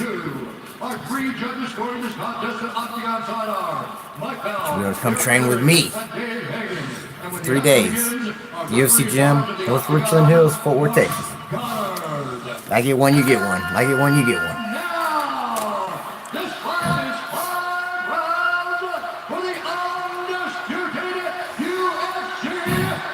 It's hard to bet against John Jones, you know. I mean, he's proved time and time again that he's probably the greatest talent mixed martial arts has ever seen. But I mean, Nobody's perfect, and in a fight, anything can happen. So with that said, John comes in, you know, he's not doing cocaine all last week like he's known for doing, coming in whooping ass still. And he implements the right strategy. I mean, it almost always comes down to strategy.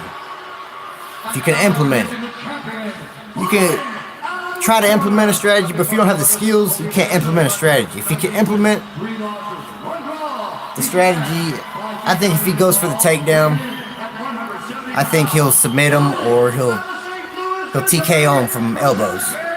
Might see shades of old school John Jones when he take people down, just start knocking them out, you know, from elbows and shit. Forearms, making it rain forearms. I could see him going back to that. If he does that, I think, you know, he's gonna win. I think if he stands and trades with Anthony Smith, I think he's gonna be surprised. And I think he's going to end up getting knocked out. But I could also see him winning standing up, but I give the stand-up advantage to Anthony Smith. I think the pressure he brings, the surprise, the element of surprise, and maybe John might be taking him a little lightly. I don't know. I'll put my money on John Jones, though. The undisputed UFC welterweight champion.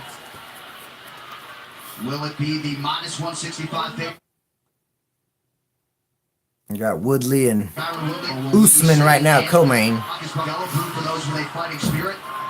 Usman is in green, Tyron Woodley in the black and gold, befitting a champion. Woodley just looks too experienced. He looks like he feels too good there. Usman's little, I don't know, still very early, it just started. Keeping an eye on that big right hand. I understand. It's hard to bet against Jones, man. Usman's going for the takedown. Woodley got a guillotine. Usman's hitting his body, punches to the body. But I don't know if he don't got it synced in, it don't look like. But he just got his black belt in his last fight against Darren Till. He doesn't have it at all anymore. He doesn't have his hands clasped together. But now Kamaru is on top. Yes, this don't look too good. So right now you got Woodley holding on to the chin. Yeah. And it kind of burns the arm out. Yeah, I feel you there. I agree. He's got a similar style. But it seems like Usman's more of a get in on you and try to grapple with you kind of guy. Whereas Woodley seems like he likes to stand and bang more.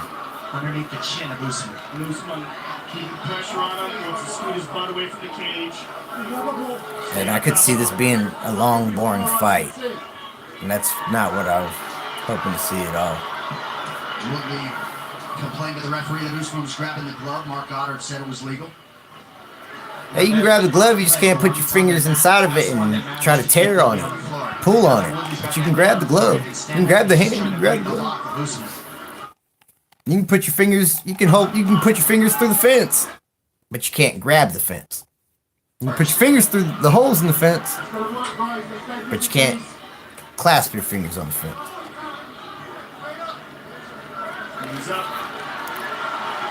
Willie's back up. 97.6% of any fighter in any division in UFC history. Wasn't necessarily taken down there by Usman. Nice knee in the body by Usman.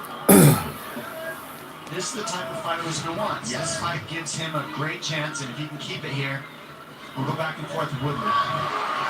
There's a good knees to the body there by Usman.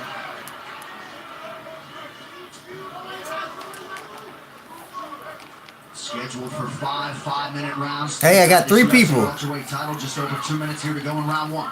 I got an audience of 3 now. A little bit off to the weak side of Oh, I went back down to 2. Fuck. Just off the line of sight for that right hand. He's always shifting. See how he takes Well, thank you, second person, for tuning in. I don't know who you are, but we're live chat right now. Feel free to, you know, say fuck you, play the fight, or whatever, you know.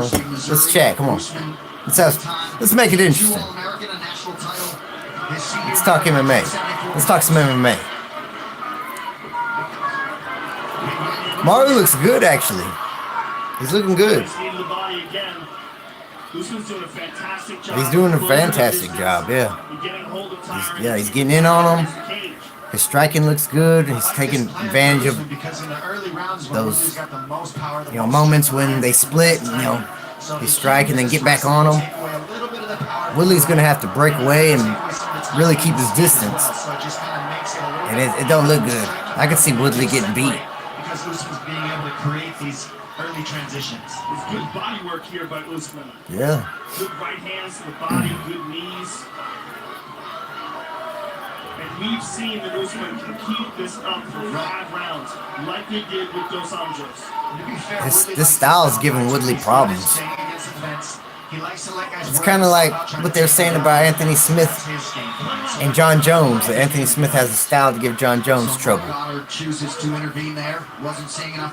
The disruption of the timing and tempo of it, controlling the tempo. Disrupt their timing, like just by how the pressure and getting in and just.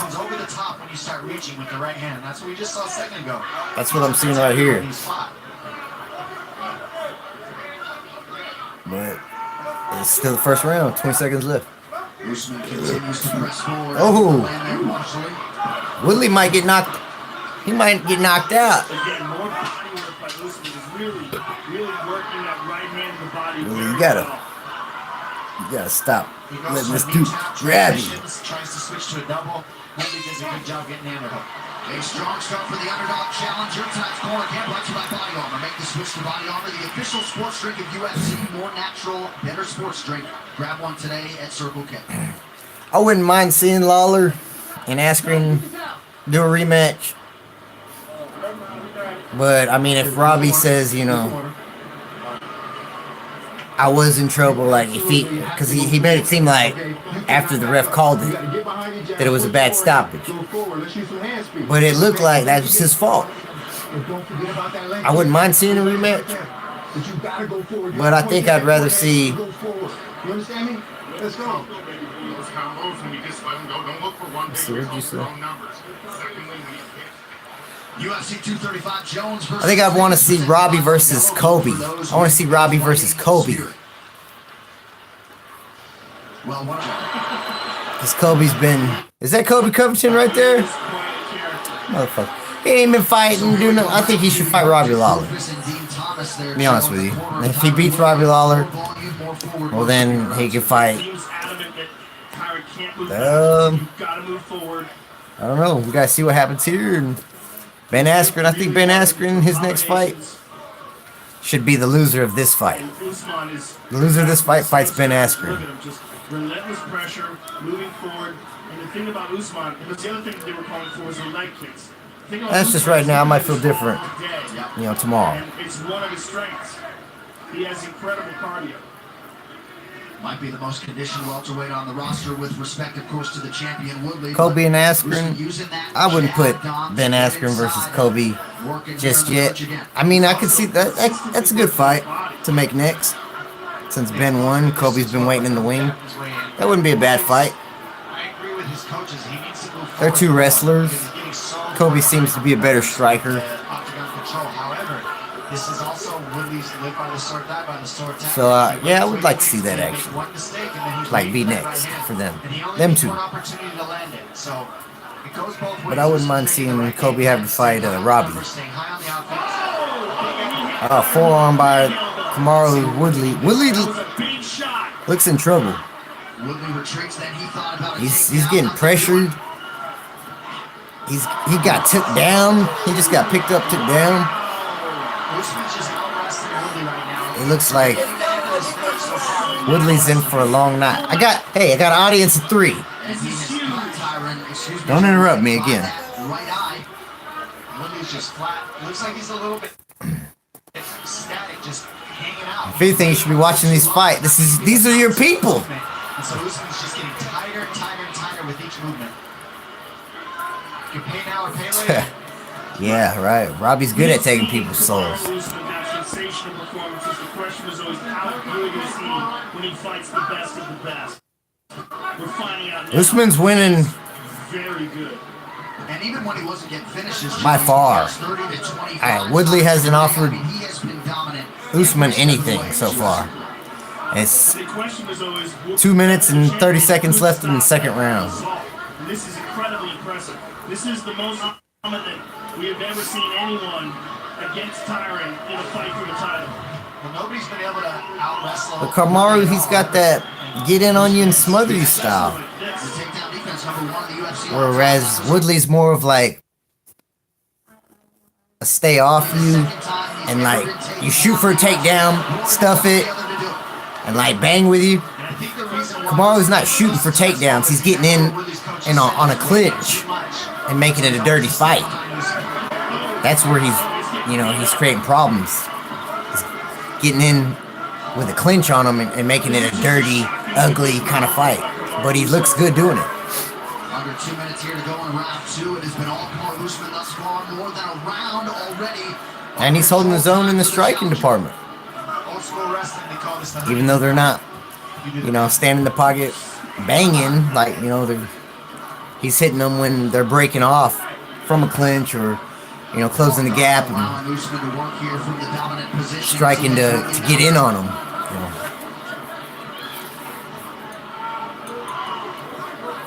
A minute and 25 left.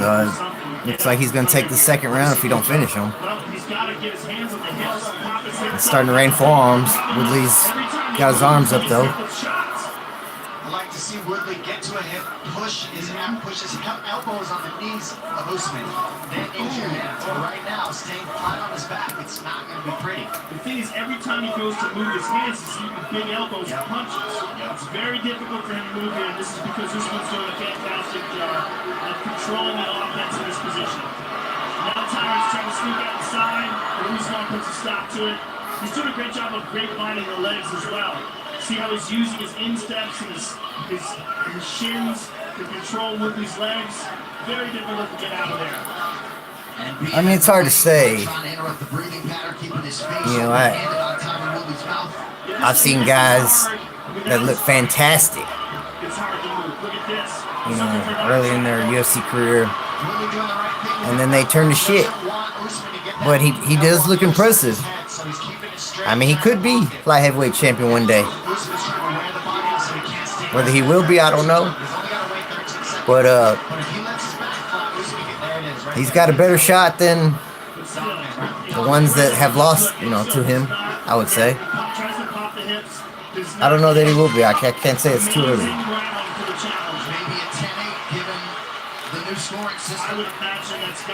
I really couldn't say it. I had to see maybe one or two more fights before I could give that, an opinion. Like, I think he'll be champion or not. I don't have an opinion on whether he will be or not yet. It's too soon for me. Huge elbow. This is the most trouble we have ever seen Tyron in a title fight. Yeah, I mean, he's impressive so far.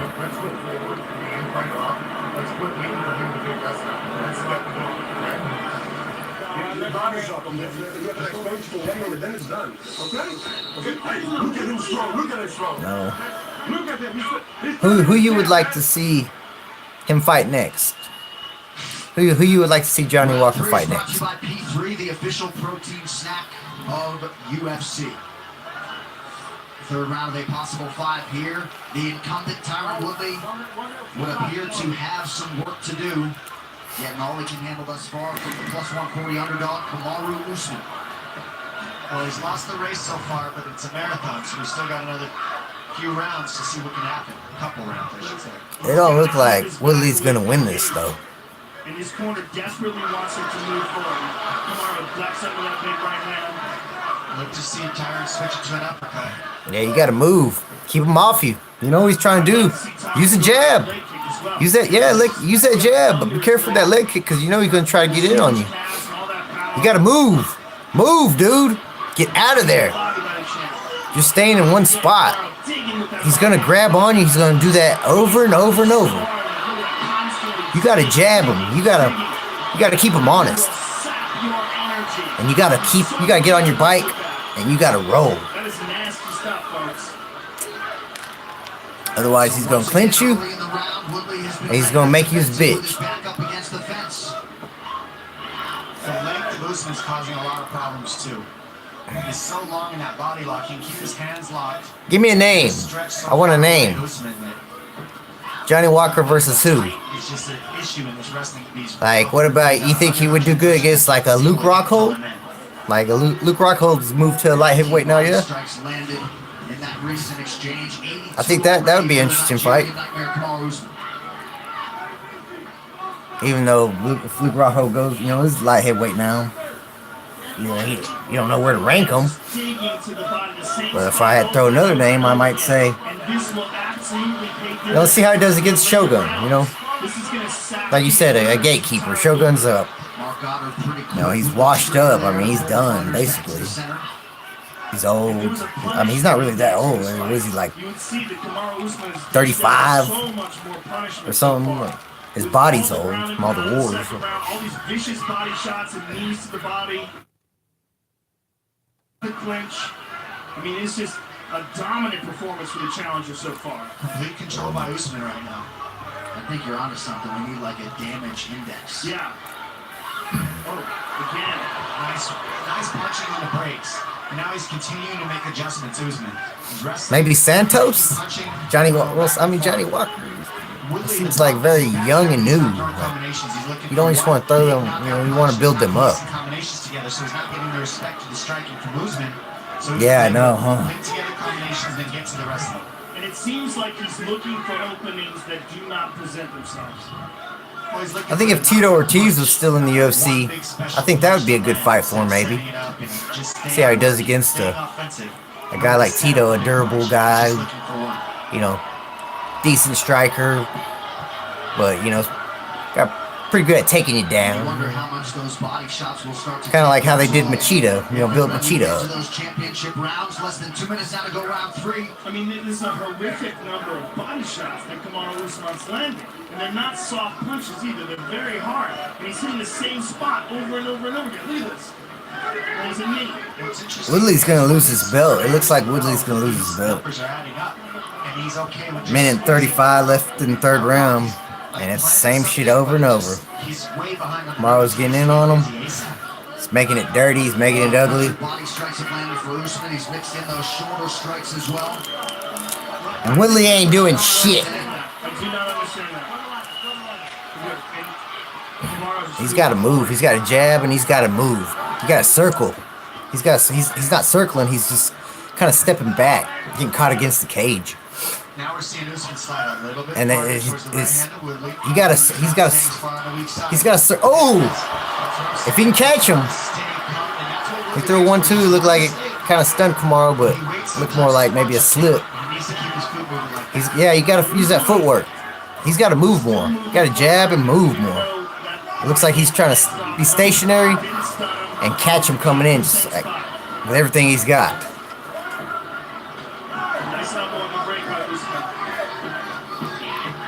Yeah, try to take him down, Woodley. Surprise him.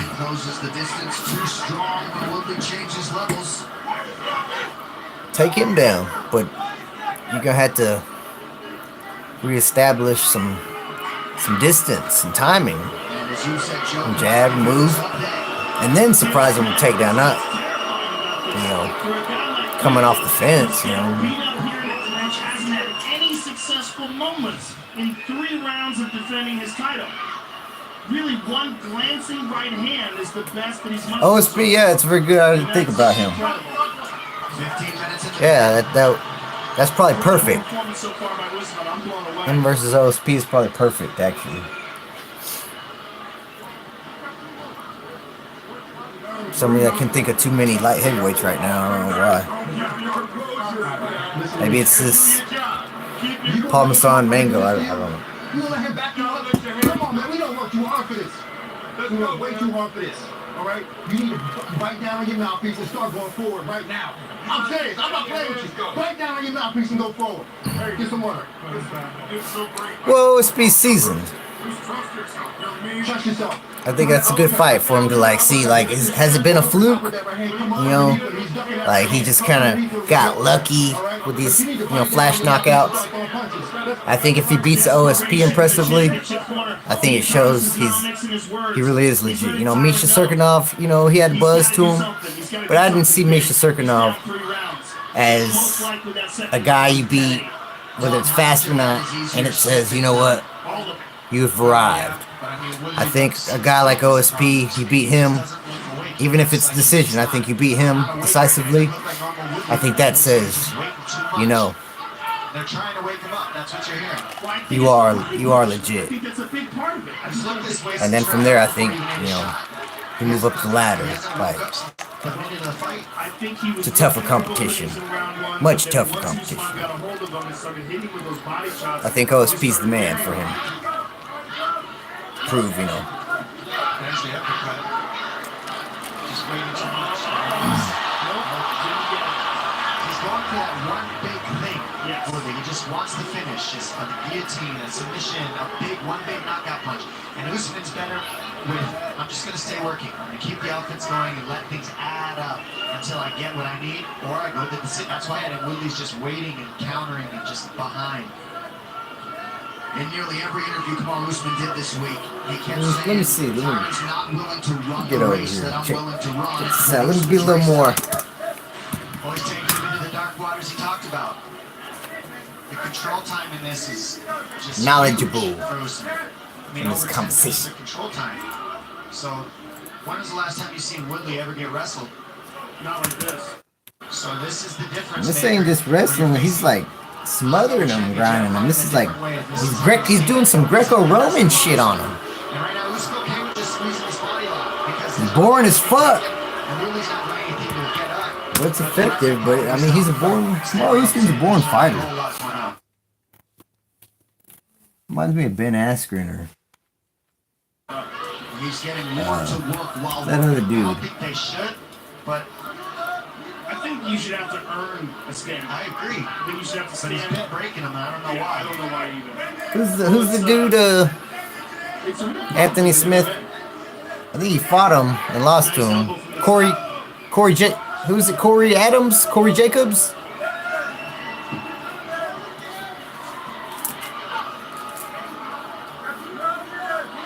Corey Anderson, yeah. He's a boring fucking fighter. He's a good fighter, but he's boring to watch. He's really just out grappling. It's like Kamal Usman. Not for Greg Jones wrestling. Dude, he's boring. Ben Askren, they're boring to watch. They're good at what they do, but they're boring. He's outworked them. I wouldn't want to see. I don't know what rank is Corey Anderson. He's in top 10, huh? He's not top 5, I don't think. He's like 8 or 9 or something, maybe. Now smashing him here in the shoulder. Look at that. And Woodley's almost like he's 5. Oh, he broke the 5. I don't know where he goes from there. I'm on the UFC website. I'm trying these rankings and shit. It's like usually I'm pretty good about the stuff sometimes. 2 minutes now to go in this fourth round of a possible fight. They flood you with so many events now and watered down cards and shit. I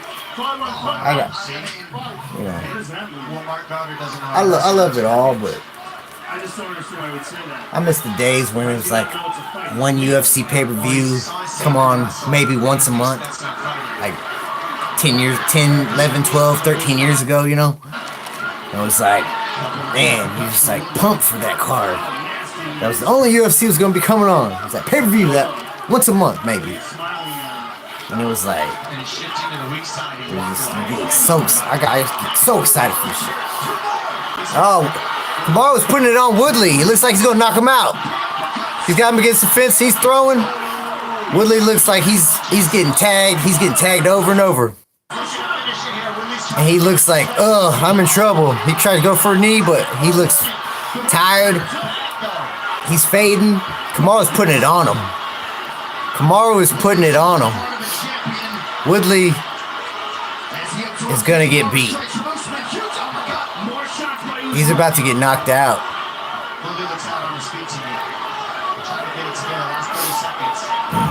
He's too long and rangy for him, it seems like. When he's getting in on, he's smothering him.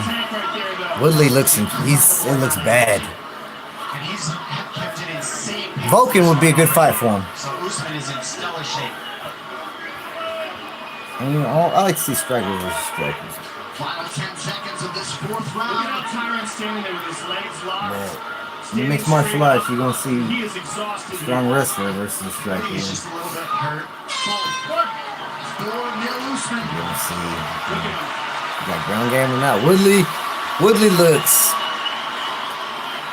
like he's fucking surprised.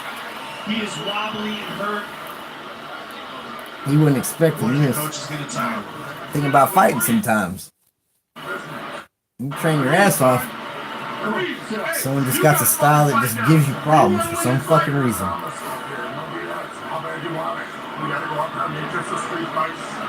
You gotta change the tempo on this dude. You gotta shoot in on him first. Put him on his back. There, or you gotta fucking jab and move, dude. As you keep just backing up to the same spot and you don't circle. You don't circle for shit. And they're telling him he's got nothing. He got no footwork. Keep doing what you're doing. Don't change nothing. But put him away. Go get what's yours. It's yours, go get it. In my opinion, he's good enough to win the title. This has been an incredibly dominant performance by the challenger. I'm impressed. It's kind of boring, but I'm impressed. That last round was a 10-8 round. Yeah, the last round, that wasn't boring. The last round, that last part of he's throwing on him. But look, Woodley, he don't circle. He don't circle for shit, and he stands right there and waits for him to get taken down. He's also not really listening to his coaches. It's almost like he's not awake. He don't have no footwork. That's Woodley's problem. He don't have no footwork. If he does go for the single leg here, he's going to jump. He can't circle out. He just backs up Right leg. and gets caught every single fucking time.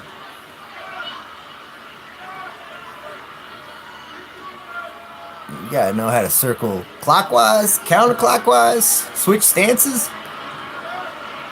Punch as hard with your awkward hand as your strong hand.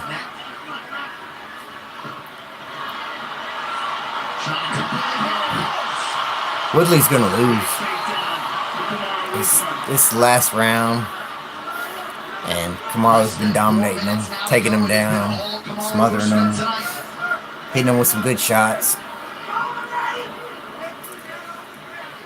We're gonna see an new 170-pound champion, welterweight champion. He's very much in danger of getting Von Flue choked here.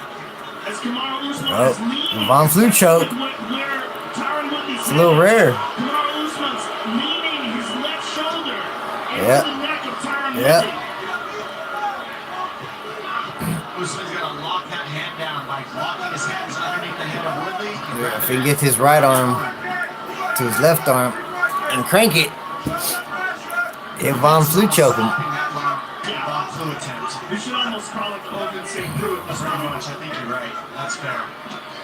He's got more goals than anybody. Yeah. Under 3 minutes now to go in this welterweight title fight. Is it? I would think that it was relatively close on the bookies. I don't know what the bookies had it as, but I would think, Woodley, Kamaru Usman. I wouldn't think Woodley would be too big of a favorite over Usman. I had him to win, but I wouldn't say it was a Holly Holm, Ronda Rousey, or GSP Matt Serra. Crossed over very well, and we're seeing that in 7 years of MMA, he's been able to hang with one of the best. Not just hang, dominate. Yeah. Woodley thrives off of people with poor takedowns because of his wrestling pedigree, and Woodley just seems okay you know, striking at certain ranges. And, you know, he's a different kind of striker. He's not a fluid striker. He go back up in time shit. Like, you know, I don't know. He's back and forward. You know, he's straight up and down. No special effects. He don't have lateral movement. He's straight up and down. I mean, he's a tough guy. He's a good fighter. A guy like that. The styles do make fights. Every single round. Woodley has nothing to offer him because he don't know how to circle. Less than a minute now to go. It looks as though Tyron Woodley's welterweight title reign is going to come to an end at the hands of Ain't got no footwork, boy. Yeah, right. Just the GOAT. The GOAT. You think if GSP and John Jones were the same size, who do you think would win? Who do you think would win? GSP and John Jones were the same size. Greg Jones and the late Glenn Robinson and everyone gets Rashad Evans. They felt like their guy was going to break through and eventually win a UFC title. He is 18 seconds away from doing just that. Woodley, we're all waiting for him to unload and let some combinations go. He kind of just I'll say maybe GSP, but I can see that being a hell of a trilogy. First, keeping a high offense and out grappling, out wrestling, out striking, and beating Tyron Woodley. We got a new champ, folks. David Tyron Woodley tonight. Woodley comes over to congratulate the soon-to-be new UFC welterweight champion. This was the Kamaru Usman, the Nigerian scammer, or what is his name? What's his nickname? No surprise to see the emotions pour out of Kamaru Usman. Just absolutely incredible. What a performance. I mean, we knew that he was a talent, a special talent. Hey, Coming into this fight tonight, I didn't think he was going to beat Woodley. how would he do against the best of the But I world? also And it turns out seen he like is question marks on it, like, how's this fight going to go down? Like, that right there is a flag telling me Kamaru Usman is probably going to fucking win. Is brought to you by Nemiroff, bold character since 1872. Usman with a nasty left elbow. Cuts Woodley. About Johnny Walker versus Glover Teixeira. At the end from here, just never went any Versus other way. Glover Teixeira or Jimmy Manuwa. Leverage he needs and the ground and pound. Or Vince St. Preux. Complete control. That's 10, 11, and 12. Tons of body shots, tons of uppercuts. They traded in an awesome round. He here. beat Just Misha to trade in. Serkinov. You know, Let's get, Woodley you landed know, a big Shogun, knee. Usman just came over let's the give him a top break. elbows and just huge slam. I think Johnny Walker versus OSP, Glover, or Jimmy Manuwa. I think that's it. And I'd like to see Vince St. Preux him fight OSP. And then if he beats him, fight Glover or Jimmy. Depending on what they've got going. Absolutely incredible. There's a new welterweight. And then there, I'd skip him straight up to top 5 fight. The official decision is brought to you by Vulcan, Thiago Santos, Get knockout coverage on a network that rivals the big guys. maybe even an Anthony Smith, With this championship or decision now is Bruce Buffer. you know, depending on whether he wins or loses. He'd probably have a fight after that. You know, he'd probably fight. He'd probably, if Anthony Smith loses tonight, I bet he rematches with Thiago Santos.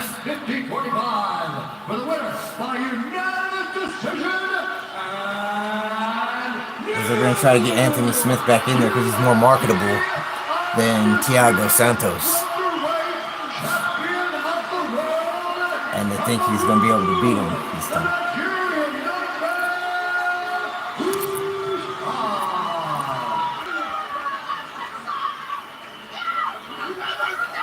I'm here with the winner and new champion, Kamaru Usman. Calm your chitlins down, bro. One of the most spectacular performances I've ever seen in my entire career calling fights. A stunning performance.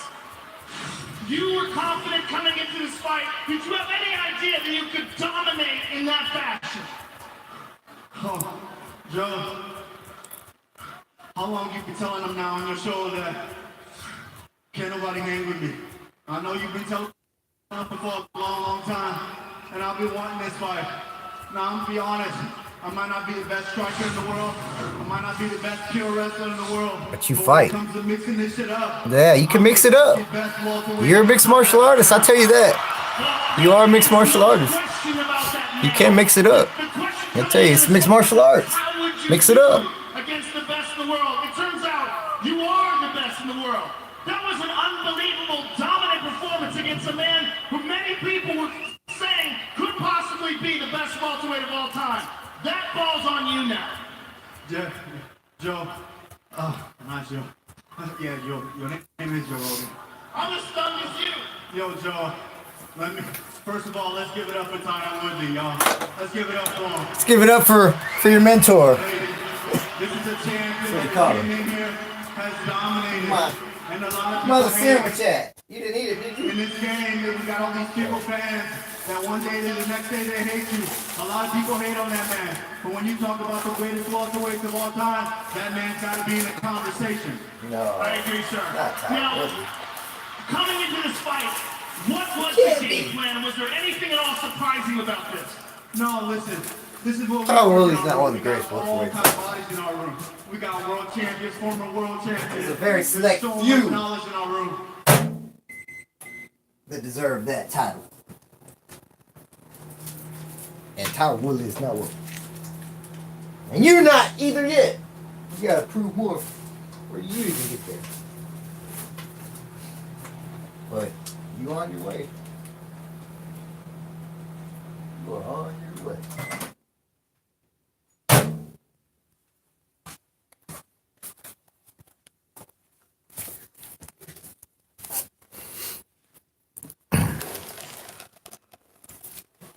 Oh, come on, what happened to my stream? There it goes. Y'all, let's give it up for him. Hey, this is the champion that came in here, has done, and a lot of people hate. In this game, we got all these fickle fans that one day they love you, the next day they hate you. A lot of people hate on that man. But when you talk about the greatest welterweights of all time, that man's got to be in the conversation. I agree, sir. Now, coming into this fight, what Really? was the game plan? Was there anything at all surprising about this? No, listen. This Very is what cool, we man. work in our room. We got That's all very kinds cool. of bodies in our room. We got world champions, former world champions. There's so much knowledge in our room. And with these coaches back here, you got Greg Jones, one of the big champ all over the world. Man. A lot of people don't even know who that is. I knew I could do it. There's really no game plan. We come in here and we work. We do what we do. Like Henry says, we keep it simple, stupid. You did it. You are the new, undisputed welterweight champion of the world. It was an honor calling you a fight. Congratulations. Joe, before I go, one thing that I want to say. You know, I come from humble beginnings. All the way from Auchi, Nigeria. I never dreamed that I would have a platform like this to be on this stage one day. And when this little girl came along, she lit a fire under me, Joe. She lit a fire under my ass, and I got going. And here I am, baby. Here I am, Daddy did it. When you grow up, I want you to remember this day forever, okay, baby? Daddy did it. Thank you, Joe. Thank you, everybody. Thanks for coming out. It was an honor to call a fight. Thank you, sir. The welterweight champion of the world, ladies and gentlemen, Kamaru Usman.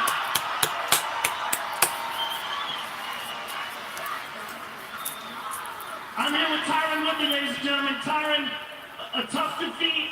Give us your thoughts on the fight. Daddy did it! Hopefully I say that one day to Bruce. Daddy did it! But they won't leave you a face. You see opportunities, but you don't take them. He came out prepared. He had a great game of taking shots, punches, and takedowns. Great control. He was really heavy on top. So, you know, hats off to him. I have no excuses. Woodley should go to middleweight. Just sometimes you have those nights where you feel like a bad dream. So, shout out to him. Hopefully we can win this back. You know, I have the title. This is my 5th title defense. He should go to middleweight and fight Hector Lombard. Come out here and have a different performance. You have been one of the greatest welterweights of all time. I'm sure we'll see you back again. Thank you for all the fights and thank you for a great performance tonight. Tyron Woodley, ladies and gentlemen. All class and defeat. Those post-fight interviews were Alright, main event's gonna come up. I'm playing the main event just for you, brother. UFC athletes at EA Sports UFC 3 on sale now for a limited time until March 5th on PlayStation 4 and Xbox One. The celebration is on in Nigeria, South Florida, and beyond. Kamaru Usman is the new UFC welterweight champion. And who might be next? Tyron Woodley certainly can lay claim to an immediate rematch. Yeah, you know. It's the miracle of Matt Hughes, you know, come out of that when he's like in a coma, like a train accident or something.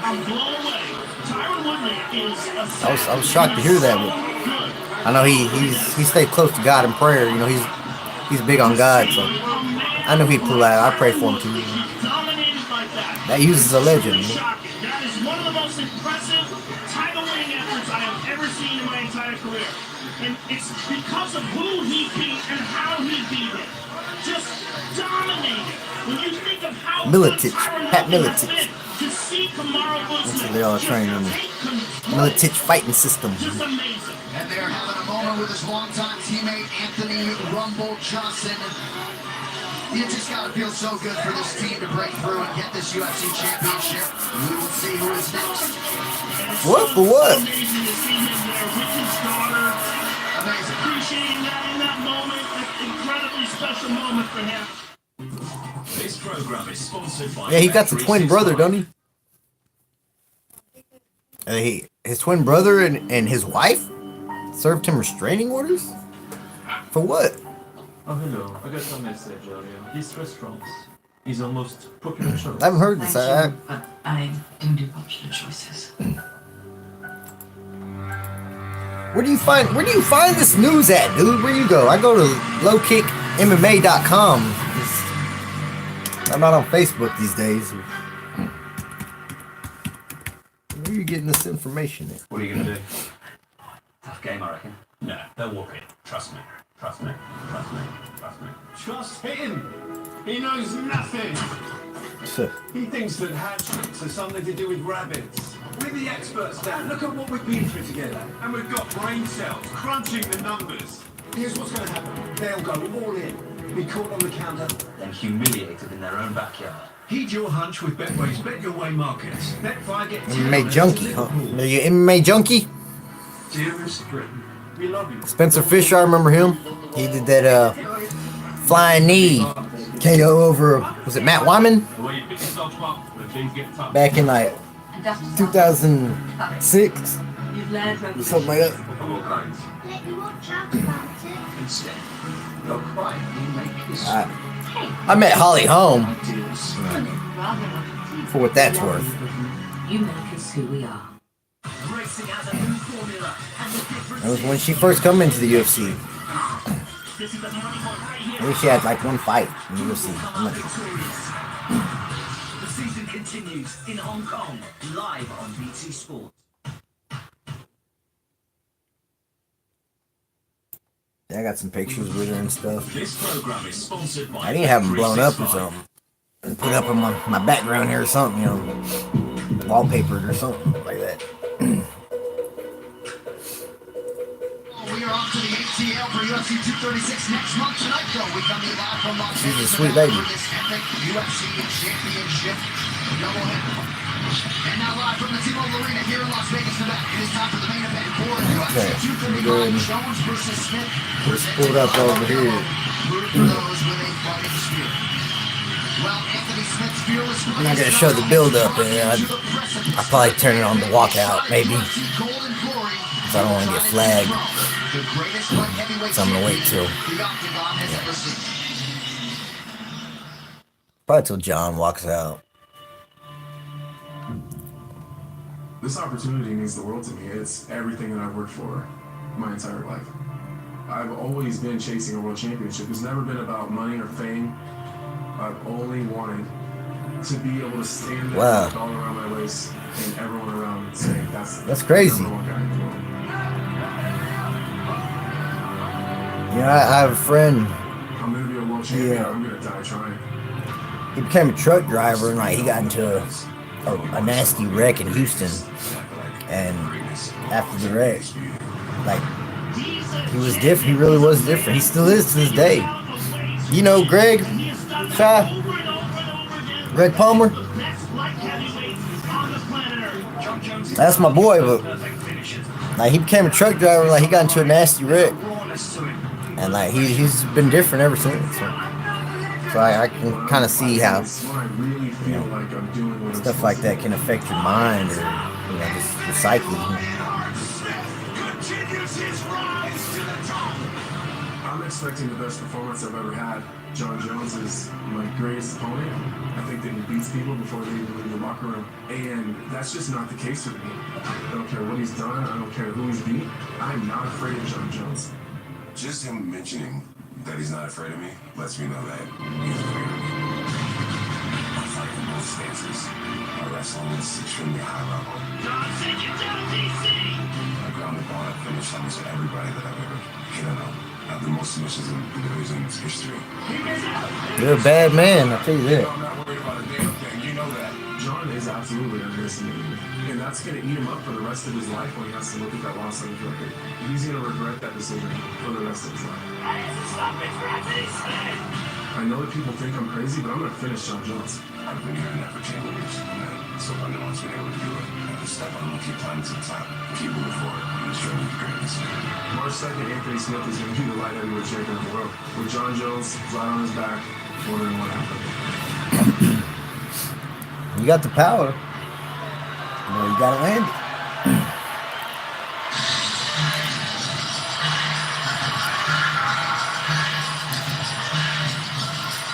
He said he's don't want to, or he's not planning on it anytime soon, or something like that. I mean, he called Brock Lesnar out. Remember?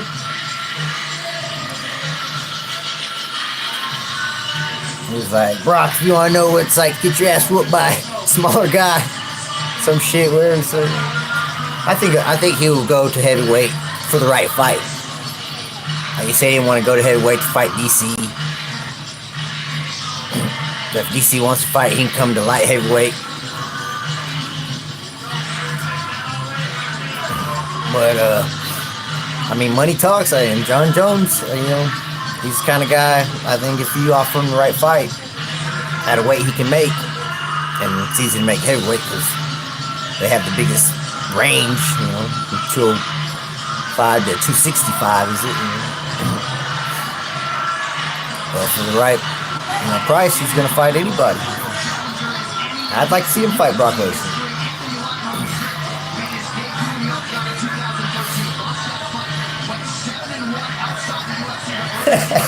What, are you making fun of this dude's entrance music? Who is it? Duran Duran?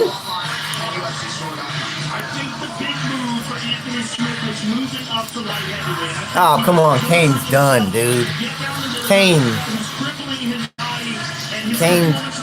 suffered injuries that's kept him out of the game for so long, and he never comes back anywhere close to healthy. Kane had a good run, but I mean, I think he's worse off than Shogun in a way.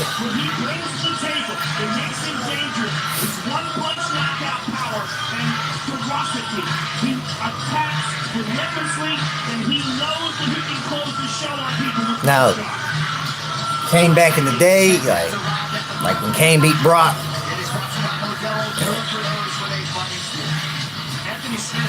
or when he beat, Dos Santos in the trilogy, I mean, maybe that Kane. But I mean, that Kane don't live no more. He don't exist no more. What did you do? I'm sorry, I'm just trying to turn it down. This is the main event. I didn't mean to turn that down. Yeah, you don't fuck with the damn fire stick. Well, I'm trying to turn it down. Volume buttons, You just asked me. Shit. God damn. You're trying to burn the house down. You don't even know it.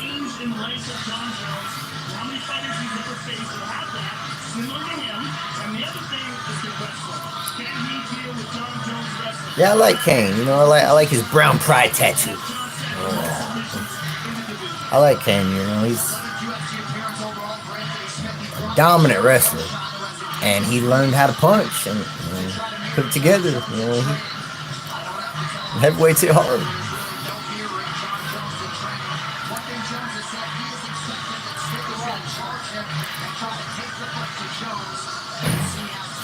You know, I've seen some stuff on Jones versus Stipe, and say Jones versus Stipe is kind of like Stipe's a bad matchup for him because of his footwork and his ability to pressure, and kind of like what they're saying Anthony Smith might be able to do in a way. But I think it all comes down to, you know, Jones, he's so well-rounded. I think if he decides with the right strategy, you know, to exploit your weakness, then that's what he, you know, he's got a good chance of doing that. I think I could see him taking Stipe down, like, and, you know, submitting him or finishing him with some elbows. I think it'd be similar to maybe what we might see here with Smith. Let me go ahead and John's starting to walk out. Let me get you over there.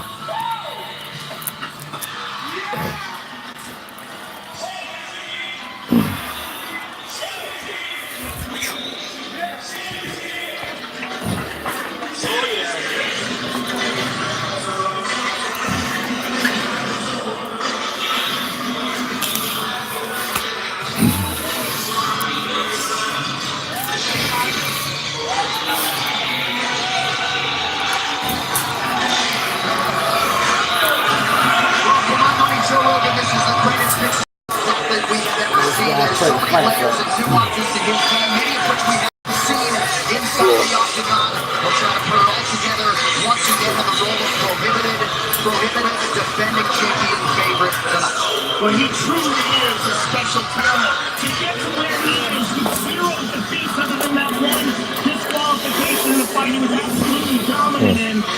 He's just a very, very unusual and special man. Designed for this.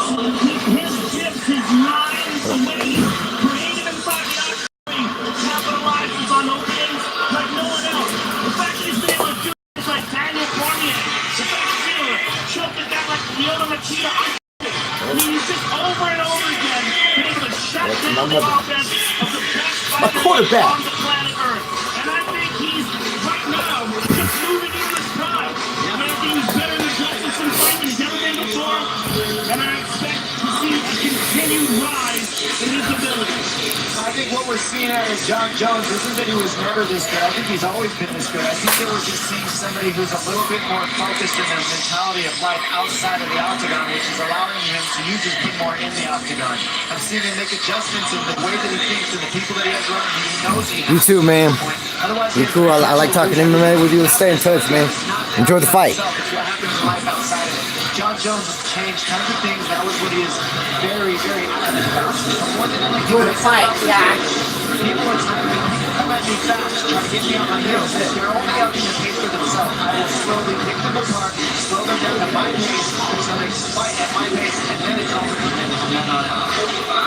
In 2011, John Jones became the youngest champion in UFC history at 23 years old. Successful defenses against the likes of Rampage, Jackson, Lyoto Machida, Rashad Evans, Del Fort, Chael Sonnen, Alexander Gustafsson, and his striking coach Brandon Gibson. Joe, great quote this week. The best fighters are as charismatic as they can be. They also have the dark side.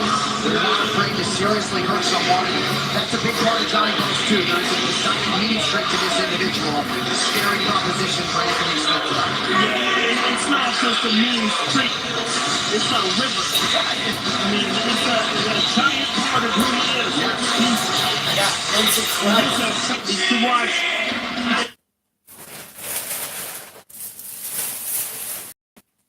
That's not much. Hey, it's better than that.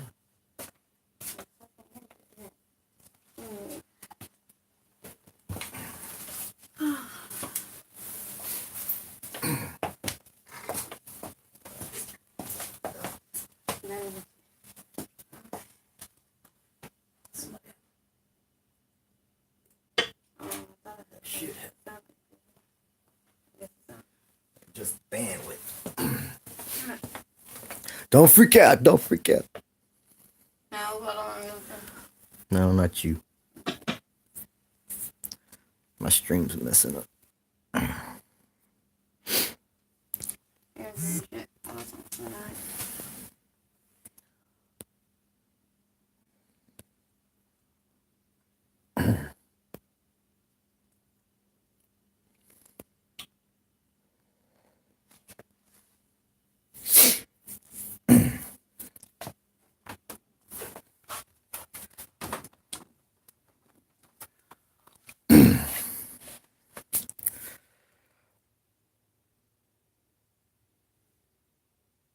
Oh shit. We've detected copyrighted audio and video on your stream. Your stream may be temporarily blocked. That's fucked up. Can't do me like that. UFC fans watching out is the moment. I don't know if the dude's still there. Dude, are you still there?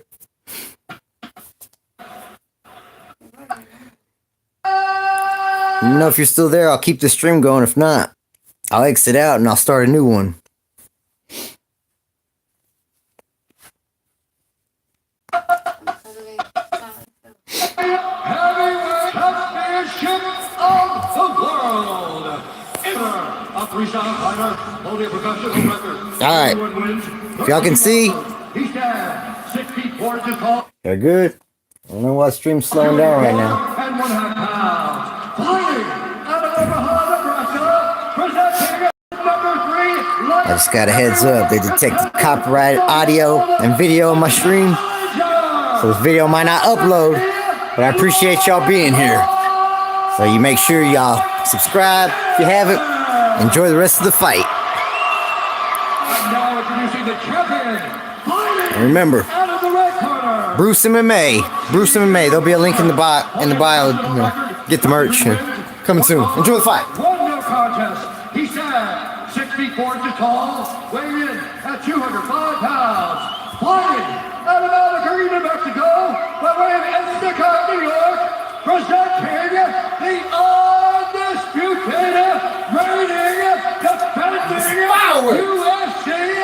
light heavyweight champion of the world, John Bones! There's gonna be no 4-5.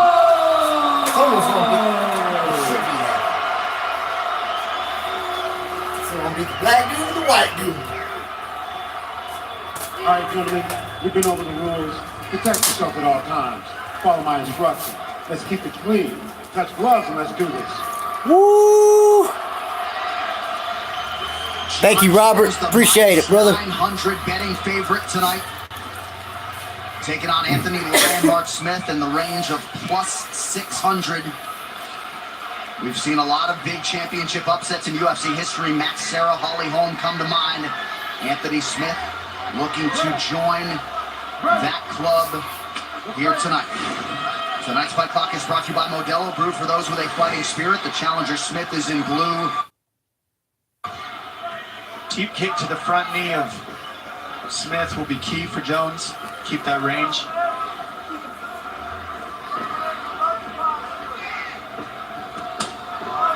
Strong leg kick for Anthony Smith.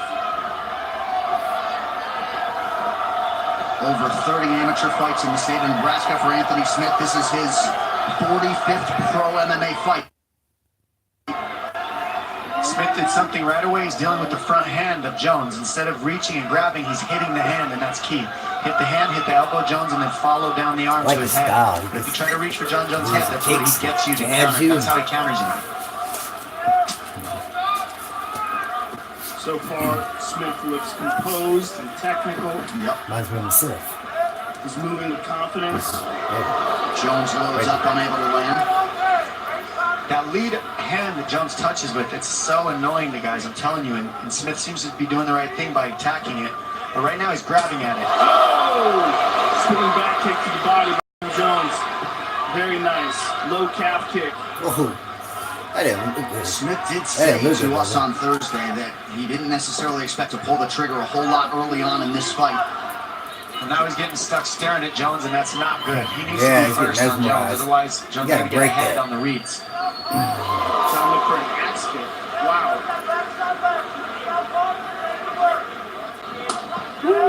time Jones fights, he puts his status as all-time great on the line.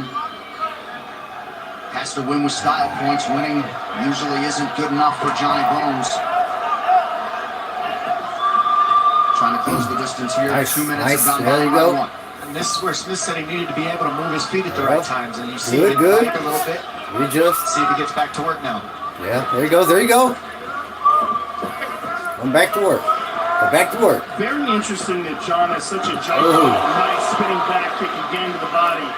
But John has such a huge reach advantage Nice considering they're the nice same time. height. Right.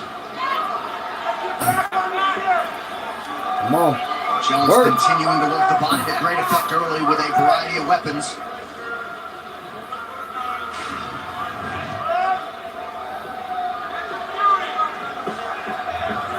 Oh, kick from Smith. Huge head kick. John closed the distance, gets his hands together. Let's see if he can take Smith down. Smith looking right to his corner for advice. That is a big deal that he landed that head kick.